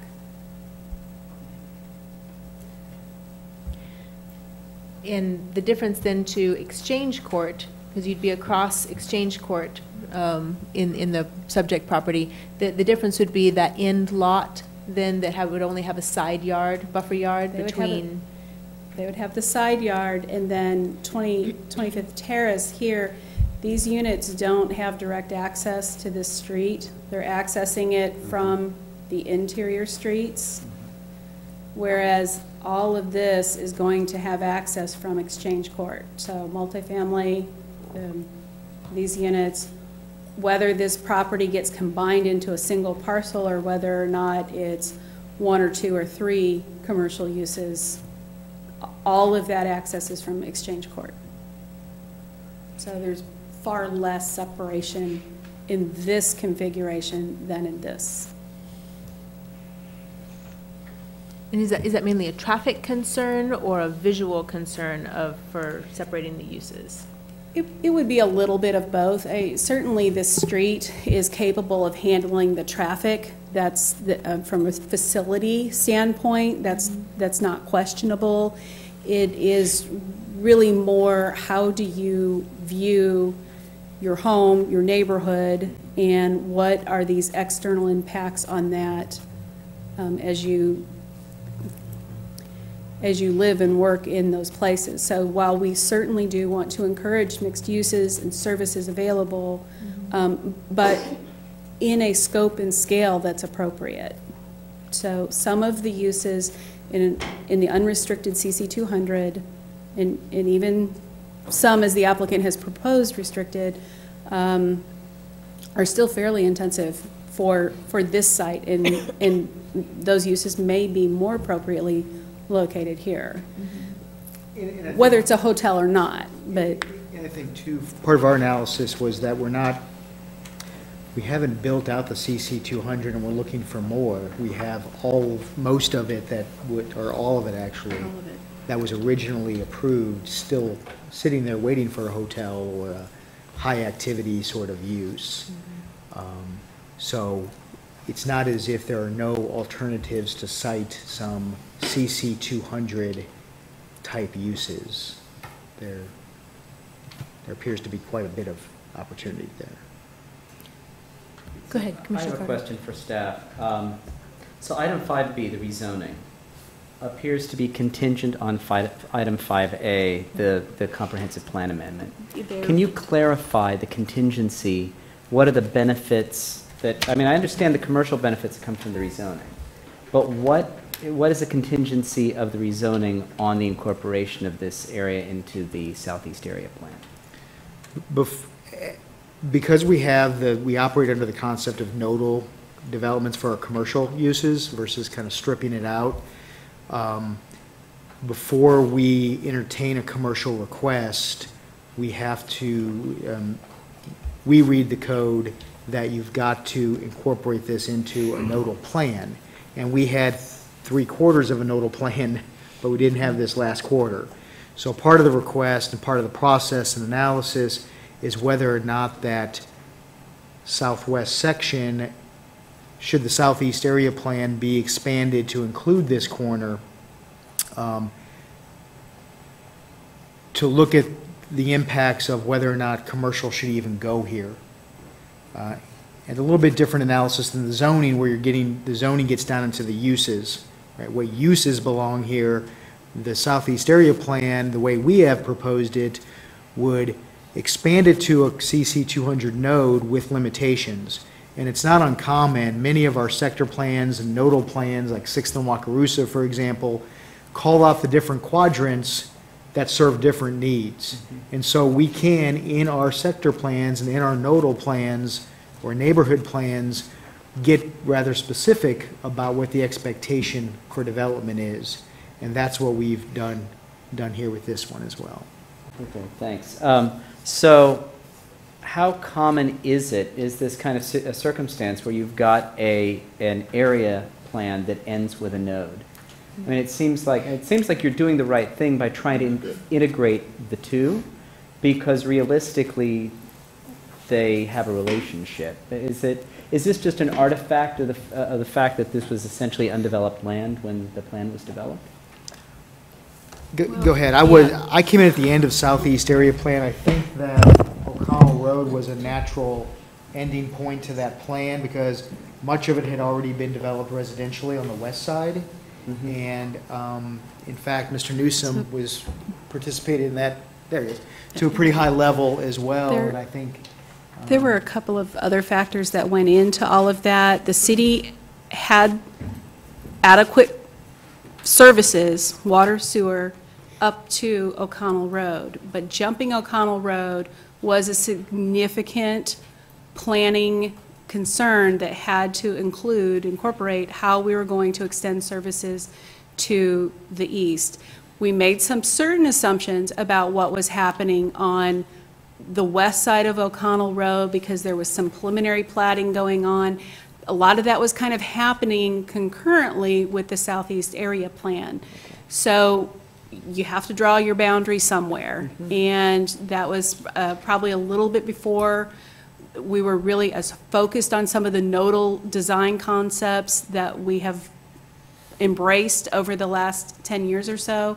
Mm-hmm. So the Southeast Area Plan was really just that quadrant. The Farmland Industries Plan came much later as well. So it did not look at the node per se because it was really focusing on what's happening on the north side of 23rd Street. Does that help? Yeah, absolutely. Thank you so much.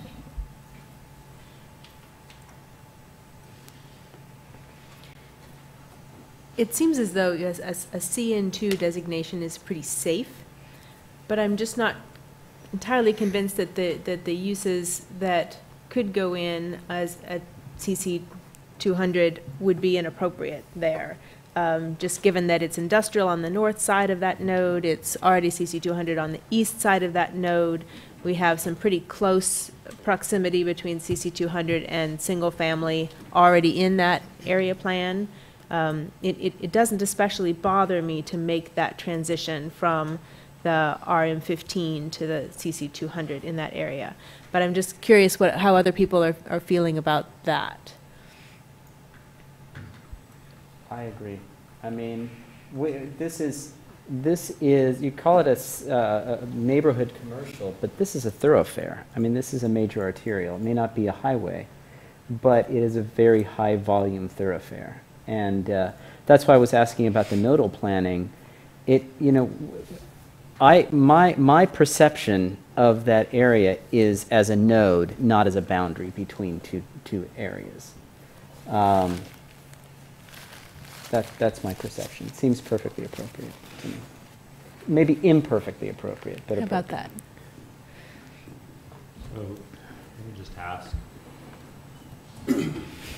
be the devil's advocate, if that's not the place for commercial,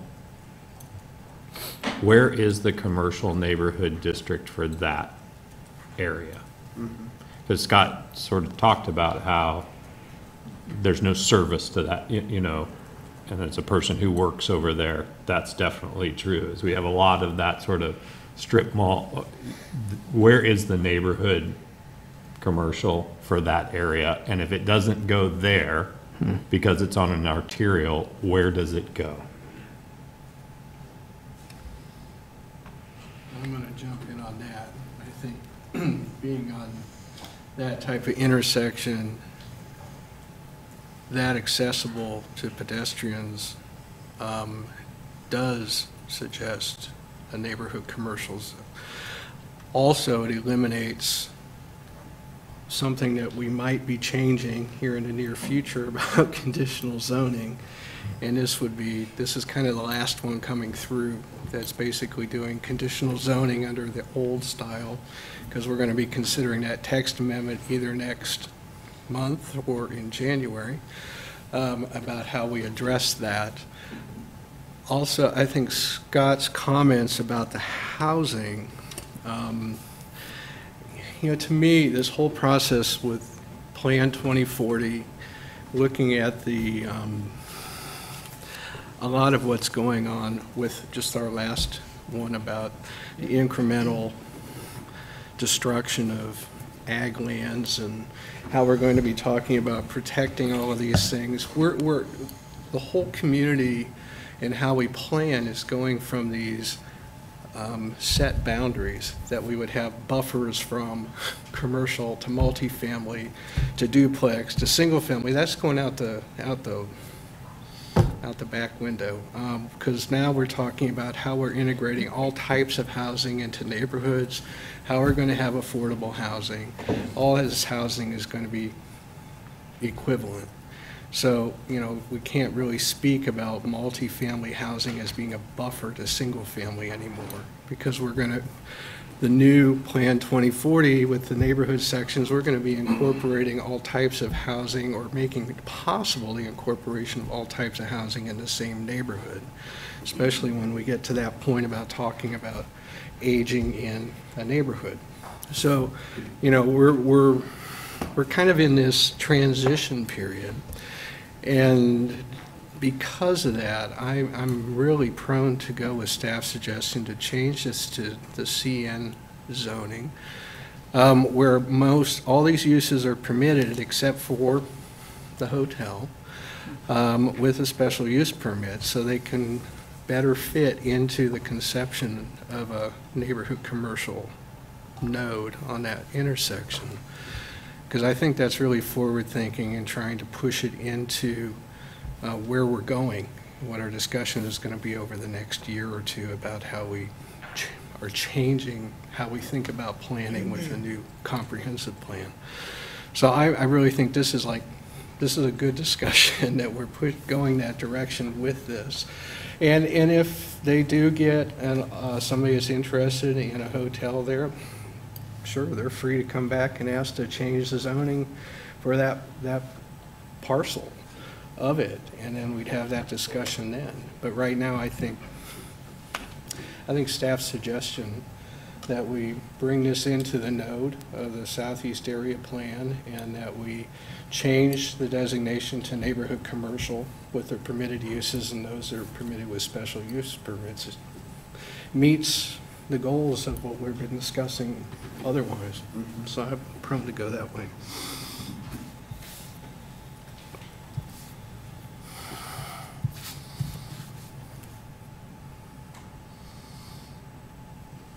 Anyone else? Can I ask you a question?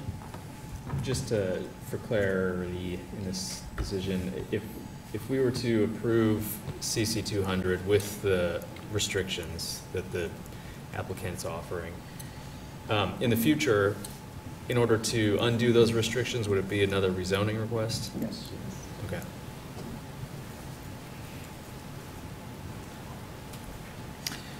Question.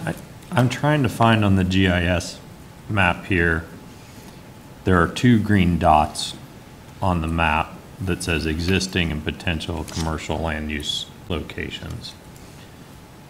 But then when I go to the GIS map, I can't find that C200. It looks like a PCD there. Isn't it at 9th? Are you thinking it's 9th and Iowa? Is that where I'm trying to locate? So maybe not communicating very well. It's on page 82 in our packet. Thank you. Because I'm trying to put my mind around what is CC 200 in our community. But then when I go to the GIS map and I look for zoning there, it looks like it's PCD. And I know that a lot of these planned commercial developments sort of morph. We don't know whether they're CC So page 7,000. 82 is out of Horizon 2020. Right. It's our commercial chapter that designates very generally the locations at key intersections, the potential for different levels of commercial nodes. Whether they are, and you know, we have a hierarchy. So it starts at neighborhood and goes through community commercial and then finally regional commercial. Part of what we try to do is make sure we have the appropriate level serving different parts of the city and community. Some of that's based on the type of street system we have there and different things. So this chapter calls out for a CC 200 node. And then we start there and we kind of whittle down, and that's where we get into, once you do it, as you do a nodal plan, you start looking at the very specific quadrants, corners of the intersection to determine, in fact, I think our policy says that not all sections of a node should be commercial. You should have some relief there that is something other than commercial. Here we have pretty intense intersection with the entrance to Venture Park and the entrance to a CC 200 area here. You also have the entrance to a residential neighborhood here. So it's balancing those things. I'm not sure about the PCD discussion, Commissioner Kelly. Well, so say what you're going to say, Jeff. I think you're thinking mine. Plan 2040, but it is a carryover of the map that's in Horizon 2020. The green dots on the screen are the indicated CC 200 nodes that are currently in the city. Also take a moment to call out the interactive mapping here that we have in the new plan. You're amazing. I will turn off the ones that are planned, and the ones that are left are the existing CC2 nodes you see here. They're the bright green dots. So those are the currently adopted CC200 nodes. The planned nodes, as you can see, there's one more that would be right around K10 meeting I-70. It would be about a CC200. That'd be the only one left on the planned side of items. Can you zoom into the existing one there? I'm interested, I mean, that's the one we're talking about, but I'm interested in the other one. The one south of there? No, right there, yeah.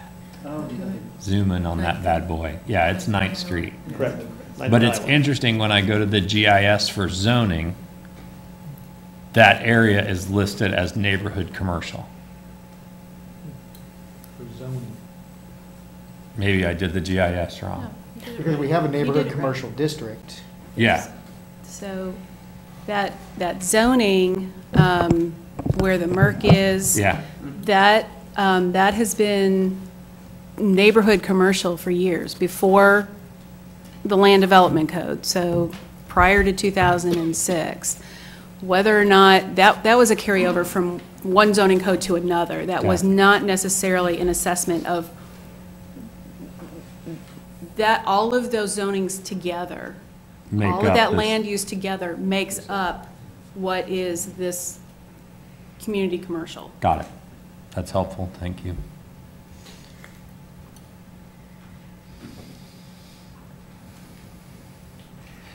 And Commissioner, you'll find that it's a 6th and Wakarusa, where it has evolved into the CC 600. It started off with half of it developed, and then the north half got developed. And Sandy makes a good point. It's the whole node of maybe a hodgepodge of different zoning districts that make it up. So what you're saying is we could actually think of 23rd and O'Connell as being a CC 200 zone that may still contain neighborhood commercial, right? It may have parts of it that don't contain any commercial zoning, which is the case now, parts of it, or CO zoning, for example. So it just designates the intensity and amount of commercial. It's a 200,000 square foot commercial node. So what that means is when you take the entirety of all the commercial zoning, you shouldn't exceed 200,000 square feet of commercial use. May I ask Mr. Newsom, Another question? Other than a hotel use, are there other specific uses that would be allowed under the CC 200 that are not allowed under the recommended CN2 zoning that concern you at all? Are there other things that are getting restricted by staff's recommendation as opposed to what you were asking for? And we can have her pull up the use tables. Yeah, if and I you might wanna. ask Aaron to help me with this. I guess I'd say a couple of things, and I'll try to answer your question Okay. and not dance around. But I'm not here, Commissioner Sands, I'm not here to say I've got a hotel motel user in my hip pocket. I probably didn't maybe articulate that as broadly as I should have. Relative to your question, Commissioner, or Chairman, Madam Chairman, there are some other uses in CC 200 that generally, yeah, we would like. I think one might be, a farm machinery store could go in a CC 200. So could a John Deere dealership come to us and want to go on here? Maybe. Just the only reason I focused on hotel motels because I think in the world of probabilities it would be more likely, but yes. I would add, so I'm not answering your question, but sure, we ask for what we tried to do. We had a couple of meetings with staff. And I know when I was up here 20 minutes ago, I kind of waved the white flag, but maybe I'm trying to retract what that waving of the white flag, because it was important to us. And we tried to take the uses off the table that either are just unrealistic, or the other thing that's unique about this, could you put the intersection, or could we put the intersection back up here, is between the three lots, I think a couple of things are important that I didn't say before. Between the three lots, there's, even if it were to be replatted, first of all, they're fairly small as it is. Two of them are, an acre and a half, Aaron? And then one's 1.8 acres, is that? Yeah, so it's about 4.5 acres. There are some uses in CC 200 that you just couldn't put on the southwest corner because of the small size of it. Plus, of that approximate 4.5 acres, probably, there's about a half acre of unusable space because of the regulators, those gas regulators set there. So there are many uses, maybe even some of the ones we didn't struck. So what we struck were things that either we wouldn't want on there, the sex shops or whatever, that B, that we thought were just unrealistic, there was no market for, or C, because of the size of the parcel here, it's not very big, it's unrealistic. So that's kind of how we came to that.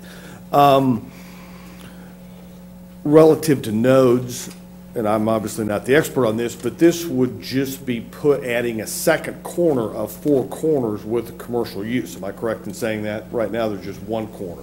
Mm-hmm. Is that correct? And then lastly, or the third comment that I didn't make before that I'd like to make is, obviously the southeast corner has sat with that zoning for some time and nothing's happened. So, but I would also say it's not like we're just trying to replicate the failure over there and have failure on another corner. We can't, what I said in my opening remarks was that in 15 years, we've had 0 users or interest in the CO zoning use. About a year ago, we did have a use that would have required, it was a convenience store, I probably shouldn't name who it was, but I'll say what the use was. And they had no interest in the southeast corner because they were focused on eastbound traffic in the morning and a right, that's what they wanted. So I think, to go back to my limited flag hotel example, does that have some of the same characteristics at night that it might? So I think that that there is some unique aspects to the southwest corner that differentiate itself from the southeast corner. So, you know, I guess what I would say in closing, to your question, and I've touched on a lot of other topics that you didn't ask about, but is that, you know, if the commission was of a mind to consider CC 200 but wanted to eliminate some other uses, we aren't here to draw a line in the sand. But if that were to happen, obviously the one that we think is a possibility is the hotel motel use. Thank you. And just one more thing in my, Go ahead. I think that from what we understand, the hotel across the street is doing very well, or is doing pretty well. As I think it's certainly not part of a flagged chain or a national flagged chain. So, as probably everyone knows, in today's world of travelers, people tend to stay at, are they part of the Marriott system or the Hilton system or whatever. So that, you know, if we were able to attract something that's part of one of those chains, that could differentiate itself. And I remember we were involved in, as Scott and Sandy said, in the Southeast Area planning way before the financial meltdown in 2008, back when we thought, you know, you couldn't move land fast enough. But we did have a neighborhood meeting then that people went, as part of the Southeast Area Plan, that people actually attended in the Prairie Park neighborhood. And the consensus was bring services out here, bring services. So I think that speaks to the fact that in 2018 we have a neighborhood meeting for this and no one comes, just because I don't think there's any opposition to it. So. Thank you. Commissioner Carter. I have a question about Horizon 2020 versus Plan 2040 and the neighborhood commercial areas. And I think this might help to answer Commissioner Kelly's question from before.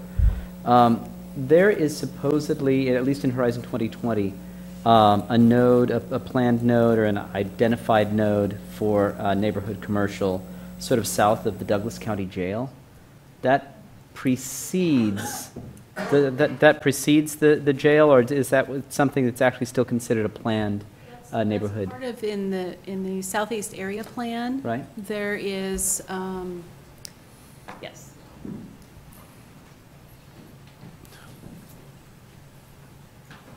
It didn't precede the jail. It did not. Well, it may have as part of Horizon 2020, but it was carried over into the Southeast. That's what I should have Area said. It's not incompatible with the jail. So here's where we're talking about. Mm-hmm. Okay, here is that neighborhood commercial piece, and then this is where the jail is. Okay. So there is a provision for a neighborhood commercial For this part of the neighborhood. If you look at the other side of the neighborhood, there's not. Okay, thank you.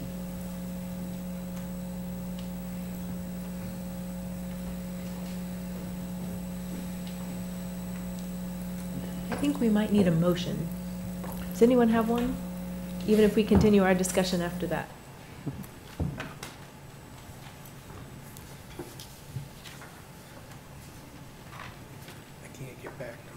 Do you want mine? No. That I can help. This is on the comprehensive plan amendment, correct? Yeah, We're we still would- on item 5A. Yeah. Recommend you take them separately. Okay. Because you may believe it to be a 200 node, but have different views on the zoning to implement that node. I think that sounds fair. I think I would entertain a motion on item 5A on the comprehensive plan amendment. But before you do, understand that what we have proposed in our language has language in the narrative of the Southeast Area Plan, which you will be changing, that talks about employing a CN2 zone there. So you really have to look at, what page will we need to look at here? 63.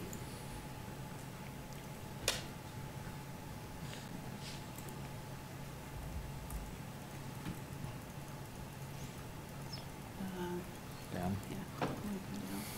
It's toward the end of the plan.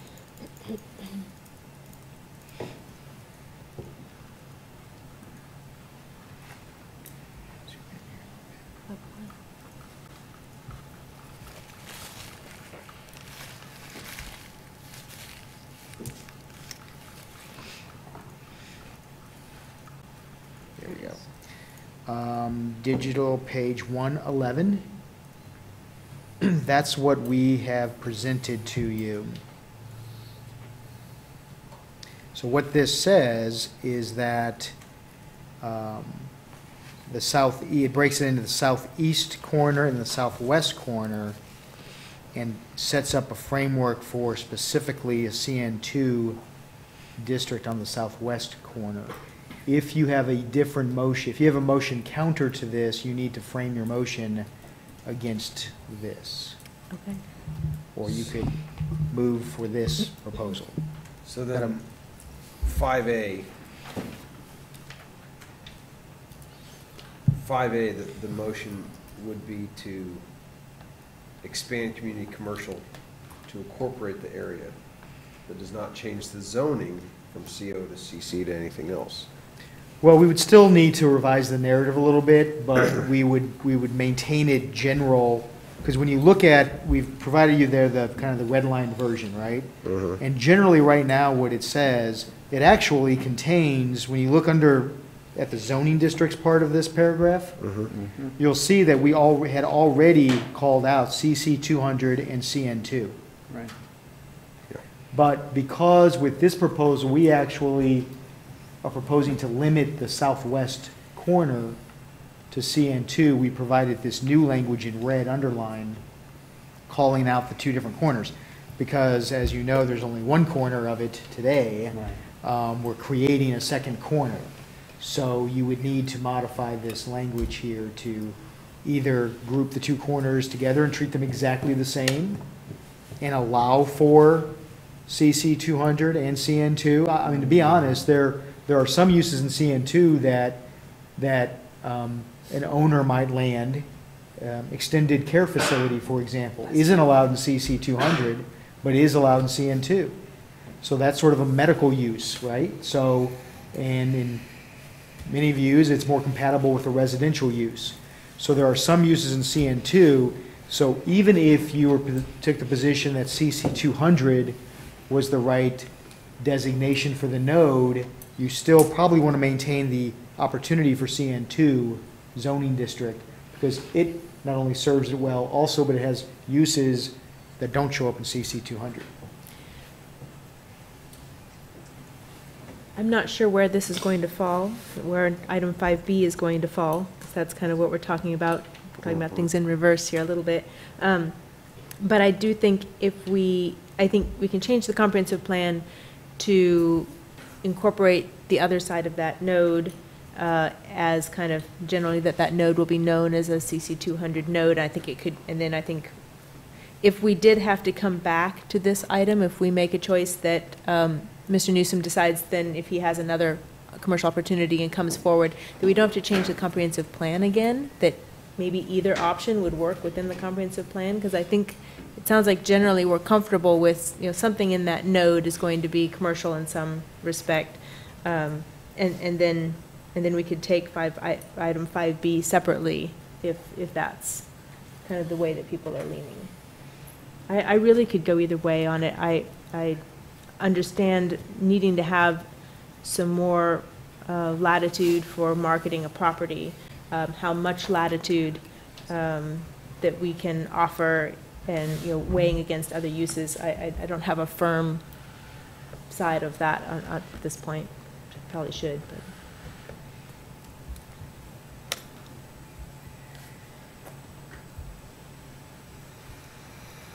Can I ask a question? Yes. A lot of if I'm understanding it right, and based on my review of the tables, it looks like a lot of the uses that would be beneficial for neighborhood commercial are present in CC 200 also, right? It's just we got the potential for a few other ones that you wouldn't really necessarily want to see in hotels or maybe the heavy equipment repair and sales, things like that. I mean, is that true? That's true, sure. Because I mean, the one thing I'm having, I mean, I'm with you. I mean, I feel like I could go either way. I don't know that I have a real problem with a hotel on that corner. I do, though, agree that I like the idea of it being an area that has some services for the residents, and so, you know, I see the benefit in just doing the CC 200, because then you have, to the extent the market also dictates that those residents need services, maybe it'll have those things become available, or it might just be a hotel. But I'm having a hard time deciding which one or the other, if either one of them is better. And so, you know, there's that part of me just is sort of leaning towards being okay with the CC 200 to that extent. But one other question I had, is the owner or whoever is doing the multifamily development on the large portion that abuts, you know, the tract in question, is that owner aware of this particular application? Should be. Okay, okay. I'm not involved in the multifamily, although I am landowner of there. So the applicant for this, and the landowner for this, and the landowner for the multifamily are the same parties, the same principals.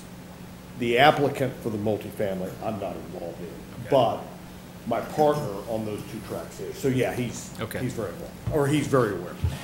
Okay. And, never mind.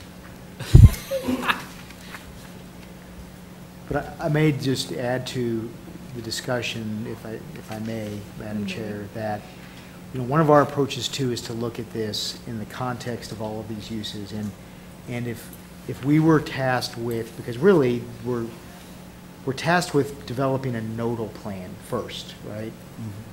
How would you designate each corner of the intersection within its context if you didn't have a zoning request before you? You know, what would you do with the context of the residential and the streets and the industrial and this and that? And again, I started my conversation with it's right in between the two, right? It's in the spectrum of things. But our approach was really giving weight to the residential component of everything that exists west of O'Connell. But with that, I'll quit advocating and let you all do your work. So maybe I'll pick up Scott's advocation. I do feel like we need to give our neighborhood commercial a chance, and maybe it's having sat through session after session of Plan 2040, and that I believe that we are looking forward to spaces where neighborhoods have access to services. A hotel, while a great use, and I will argue, having talked to the Convention and Visitors Bureau, we may be oversaturating with hotel uses right now. But that's not really the point. The point is that use, or a heavy equipment sales use, is not something that the residents right next door can use. I mean, it's not something that would be available to them. And that by preserving a zone that is preserved for CN2 is that you say, yeah, that is my liquor store, you know, that is my hardware store, that is my barber, those types of things. And if we're expecting people to age in place and have commercial available, you know, within walking distance, within a short drive, and reduce their travel, and we turn it into, and we say, well, maybe it's a hotel, and maybe we've lost some of that control of keeping that neighborhood commercial local to the people that live there. I think there is the opportunity for larger commercial development right across O'Connell Road, and O'Connell Road is a fairly substantial drive, I think, and so that sort of creates maybe more of a buffer, in my opinion. And it's a different way of thinking for for Lawrence. You know, we have been doing strip development for a long time. This is a little different way of thinking, but I'm going to advocate and push my votes towards this new idea of neighborhoods and neighborhoods having access to services near where they live. Commissioner Butler. I do respect what Commissioner Kelly has said. I still go back to the landowner and what his desires are for his property, and I know we're focusing on, or we've talked a lot about the neighborhood and what would be beneficial for the neighborhood, but I still, a hotel doesn't give me heartburn, and I do have a lot of respect for the property owners and what they want to see done with their property. So I understand what you're saying, and I think that that has a lot of value, but I also think that if this property is set vacant or they haven't had any, bites at what it's currently zoned, and he thinks that opening it up to, maybe having a hotel or something else in that property would be beneficial, it doesn't cause me any heartburn, especially on that corner. So I would support a hotel use as well. Commissioner Sands, for you next. I agree with Commissioner Kelly and Commissioner Carpenter.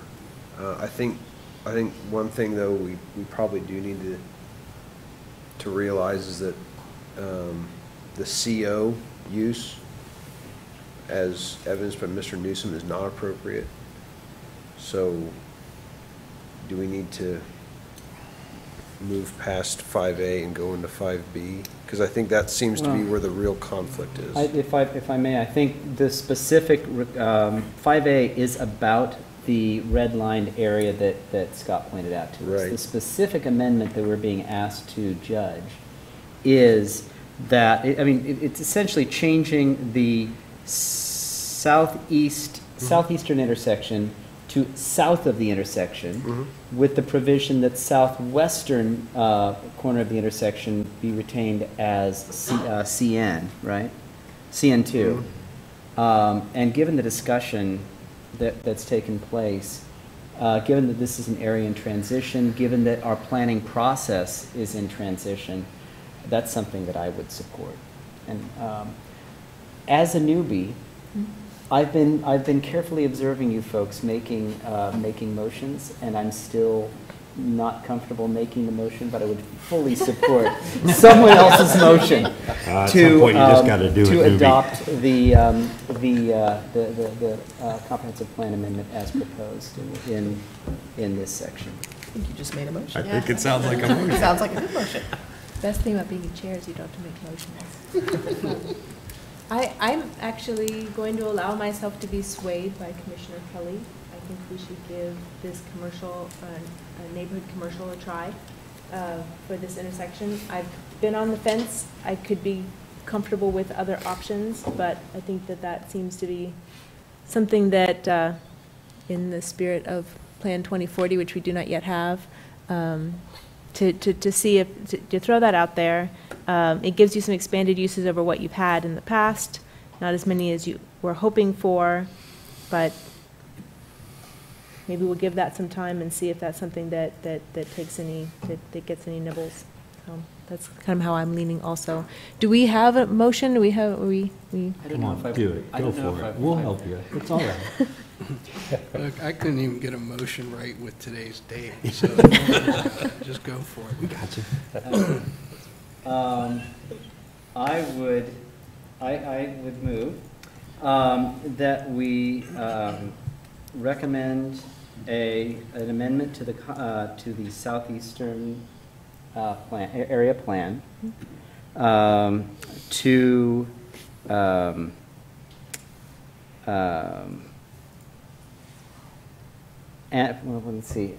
to include the southwestern corner of 23rd Street and O'Connell Road, with the provision that it be that it accommodate a CN2 zoning designation. That was fabulous. Do we have a second? I'll second it. Do we have further discussion? Just a little bit. Go ahead. I was very much on the fence on this one. I weighed the displacement of what our neighborhood commercial allowed uses by a hotel. That didn't concern me as much. I think that is an appropriate location for a hotel in general. But Commissioner Kelly's comments about giving neighborhood commercial a chance resonate with me. And, you know, when we think about what we try to develop in a neighborhood commercial zone, we can see examples of successful neighborhood commercial around our city, and that's what we're trying to keep going. That's successful, that's local, that's accessible, that's neighborhood. And I think that's extremely important. I think the way that we do that is to continue with that zoning and as Commissioner Kelly said, give those zoning areas a chance, as he put it. But I will support the motion as given. I will also welcome Mr. Newsom's rezoning application if he gets that hotel proposal. Are we ready for a vote? Can I ask Not a yet. question? Go ahead. If this is approved as Commissioner Carter made his motion, Mhm. can we deny the rezoning application, the 5B, that's asking to change it to CN2, that when we've already suggested that it's going to be designated as CN2? 5B is asking.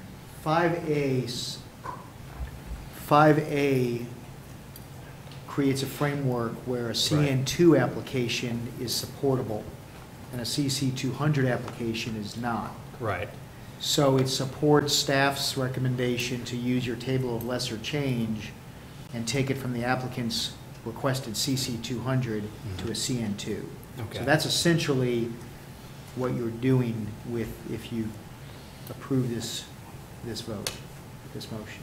So we're more or less taking these items together. You're more or less taking, Okay. you're more or less Okay. You led us astray fulfilling when the you said fate they were of your next separated. item. That's what I was trying to CN2. Yeah, Possible, but not that's what I was meaningful. trying to do.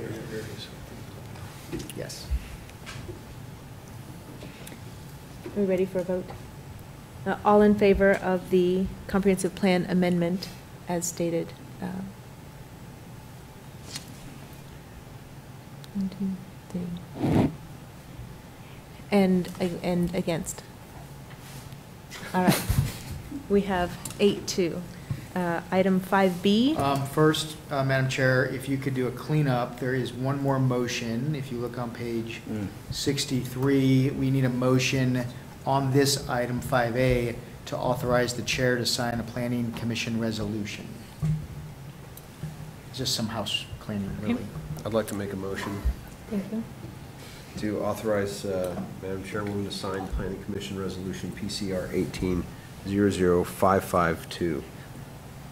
We have a second. All in favor? And against?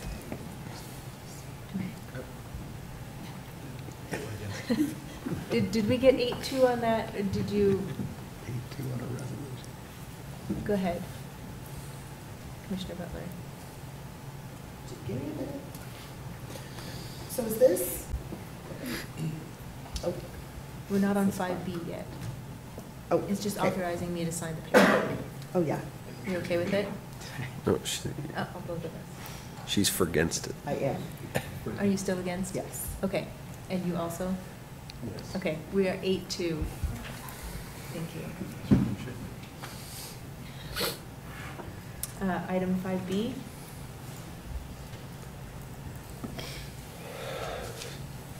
So I wanted to say about the rezoning and the staff's recommendation that at no point do I pretend to understand the machinations of real estate speculation. That is not my role here in this. I'm not saying that a hotel would not be a marketable resource here. The reason that I agree with Commissioner Kelly on this is is that I think that in accordance with the neighborhoods that we want, the neighborhoods that we think we want at this point in time, and the neighborhoods that we think are going to add value to the residents now and the residents in the future, that's why I support staff's recommendation of CN2 and not CC 200. Would you care to make a motion? If there's no other discussion about it, okay. I'd like to make a motion to recommend approval of the request to rezone approximately 4.31 acres from CO district to an applicable commercial district based on the lesser change table set out in section 20-1303C, recommending approval of CN2 district, and forward that recommendation to the City Commission with a recommendation for approval again to CN2. Do we have a second? All in favor? Discussion? Oh, do we have any further discussion? I'm sorry. Okay. Well, just to be clear, this is Yes. approving C and 2 over the objection of the applicant, correct? Yes. It is. Yes. In favor of the motion? And against? We are 8-2.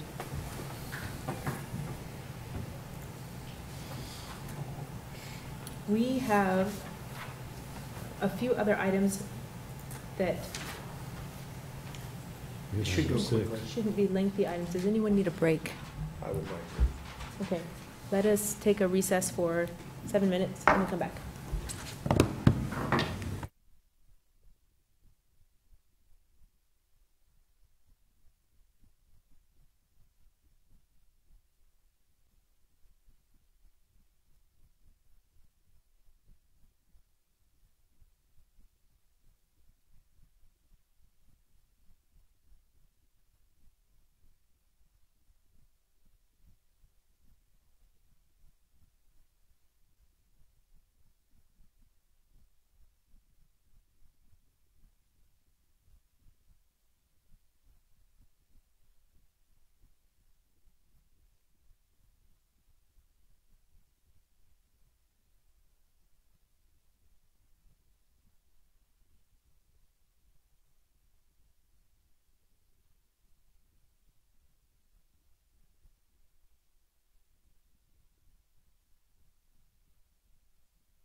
I think we will resume. It's been more than 7 minutes, so. Very cool. Item number 6, a rezoning from IL to IBP for Research Park Drive. We're gonna, we've heard a little of this before. Okay. Sandy Day planning. This property, most of you are familiar with, I hope. This is the property that's on Research Park Drive. We rezoned it to allow for a climate-controlled self-storage facility. We also went through and did the text amendment, which you all approved, which has been approved and is now effective. And this brings really this project full circle, and at the direction of the City Commission, rezoning this property back into the IBP district. That's, in a nutshell, what we are doing.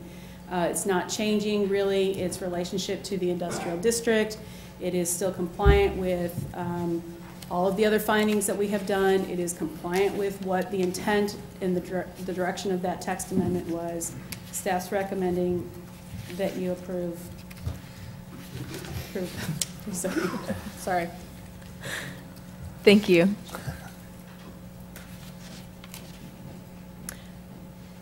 We have no applicant, we have no public, so it comes back to us.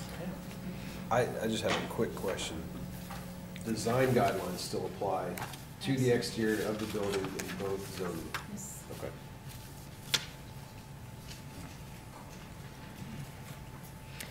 I have a question, and it's the city that made this request that we zone it back. So the City's the applicant?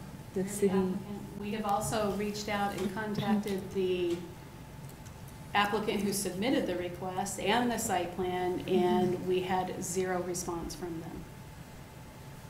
really? Yes. This was all part of Yes. conditional zoning, went up to the city commission, and they agreed to let them proceed with the building while we worked through the text amendments. Yeah. And if those were approved, the city would make the request to zone it back. So this is the process. That was the compromise at the city commission, and I'm very happy to see that it's worked and it's gone this smoothly, so.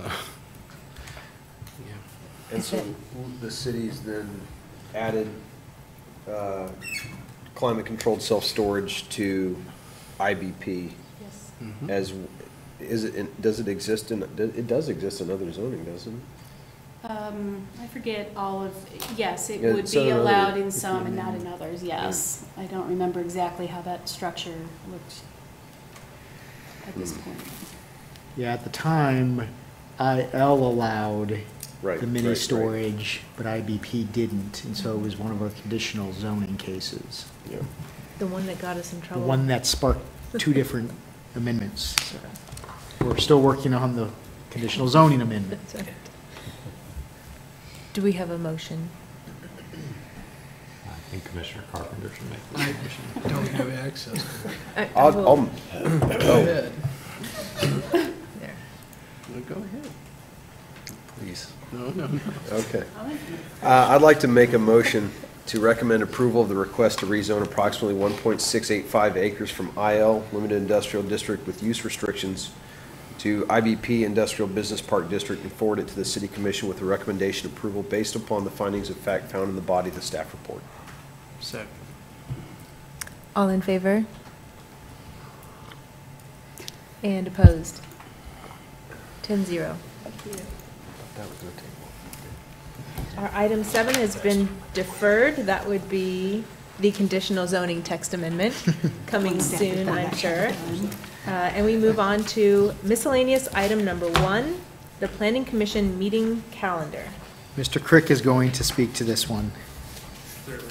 We have 2 calendar adjustments, one to your 2018 calendar, which is an adjustment to what would end up being the January 2019 dates on your 2018 calendar, also for February also. We also have your new calendar lined up. So your old calendar will make an adjustment, on the old calendar, it was listed as January 21st and January 23rd of 2019 as being your meeting dates. We're going to strike off the 21st date because it is a holiday and then remain with the 23rd date on the calendar. We're also going to make a slight adjustment in your February dates. Before it was no Monday dates, and then the 20th of February 2019 Your new calendar will also be reflected in both sets here as February 25th and February 27th as your meeting dates for 2019. That'll get you back onto the fourth Wednesdays and Mondays of the month as according to your bylaws. So you have the items to consider and approve would be the amended 2018 calendar and also your full 2019 calendar. Okay, so we have miscellaneous item number 1 and 2. I didn't read that far ahead. Does anybody have any discussion about it? Are you kidding? Well, no. Sorry, go ahead. If we're going to be taking Plan 2040 in bite-sized chunks, that's going to go into January, right? Are we going to put that with regular agenda items all on one January? That's what we've talked about. Okay. Just because of that holiday. Yeah. I think in bite-sized chunks, it'll be reasonable. Okay. But those meeting dates are not on here, or they? We just won't have a second meeting in January. We'll just have a Wednesday meeting in January, not the Monday, which is the holiday. So are we doing a December 17 to talk the Monday? We are doing December 17 and December 19 if we need 19th. We're definitely doing the 17th with the comp plan. Okay, and then also February 25th and 27th. Yes. Thank you. For some reason, that's right. Well, I don't feel I would move that we accept the amended 2018 meeting calendar and 2019 meeting calendar. Second. Thanks. All in favor? And opposed? You won't be here. The motion carries 9-1. Miscellaneous item number 3. You won't need an action on this, but Mr. Larkin has got some words to say about this one. The new ethics policy. I don't know, a while ago, the city manager tasked us, the city attorney's office, with upgrading the language in the old ethics policy to clarify some of the requirements and make it a little more concrete as opposed to aspirational. So there's some prohibitions that hopefully are a little bit clearer. I think it's rather straightforward, but anyway, it applies to city commission appointed officials like yourselves and employees. I think probably the one thing I would draw your attention to is the fact that you wouldn't be able to appear before the planning commission and represent another party. You could represent yourself, obviously, because you have that First Amendment right, but that's stated clearly in there.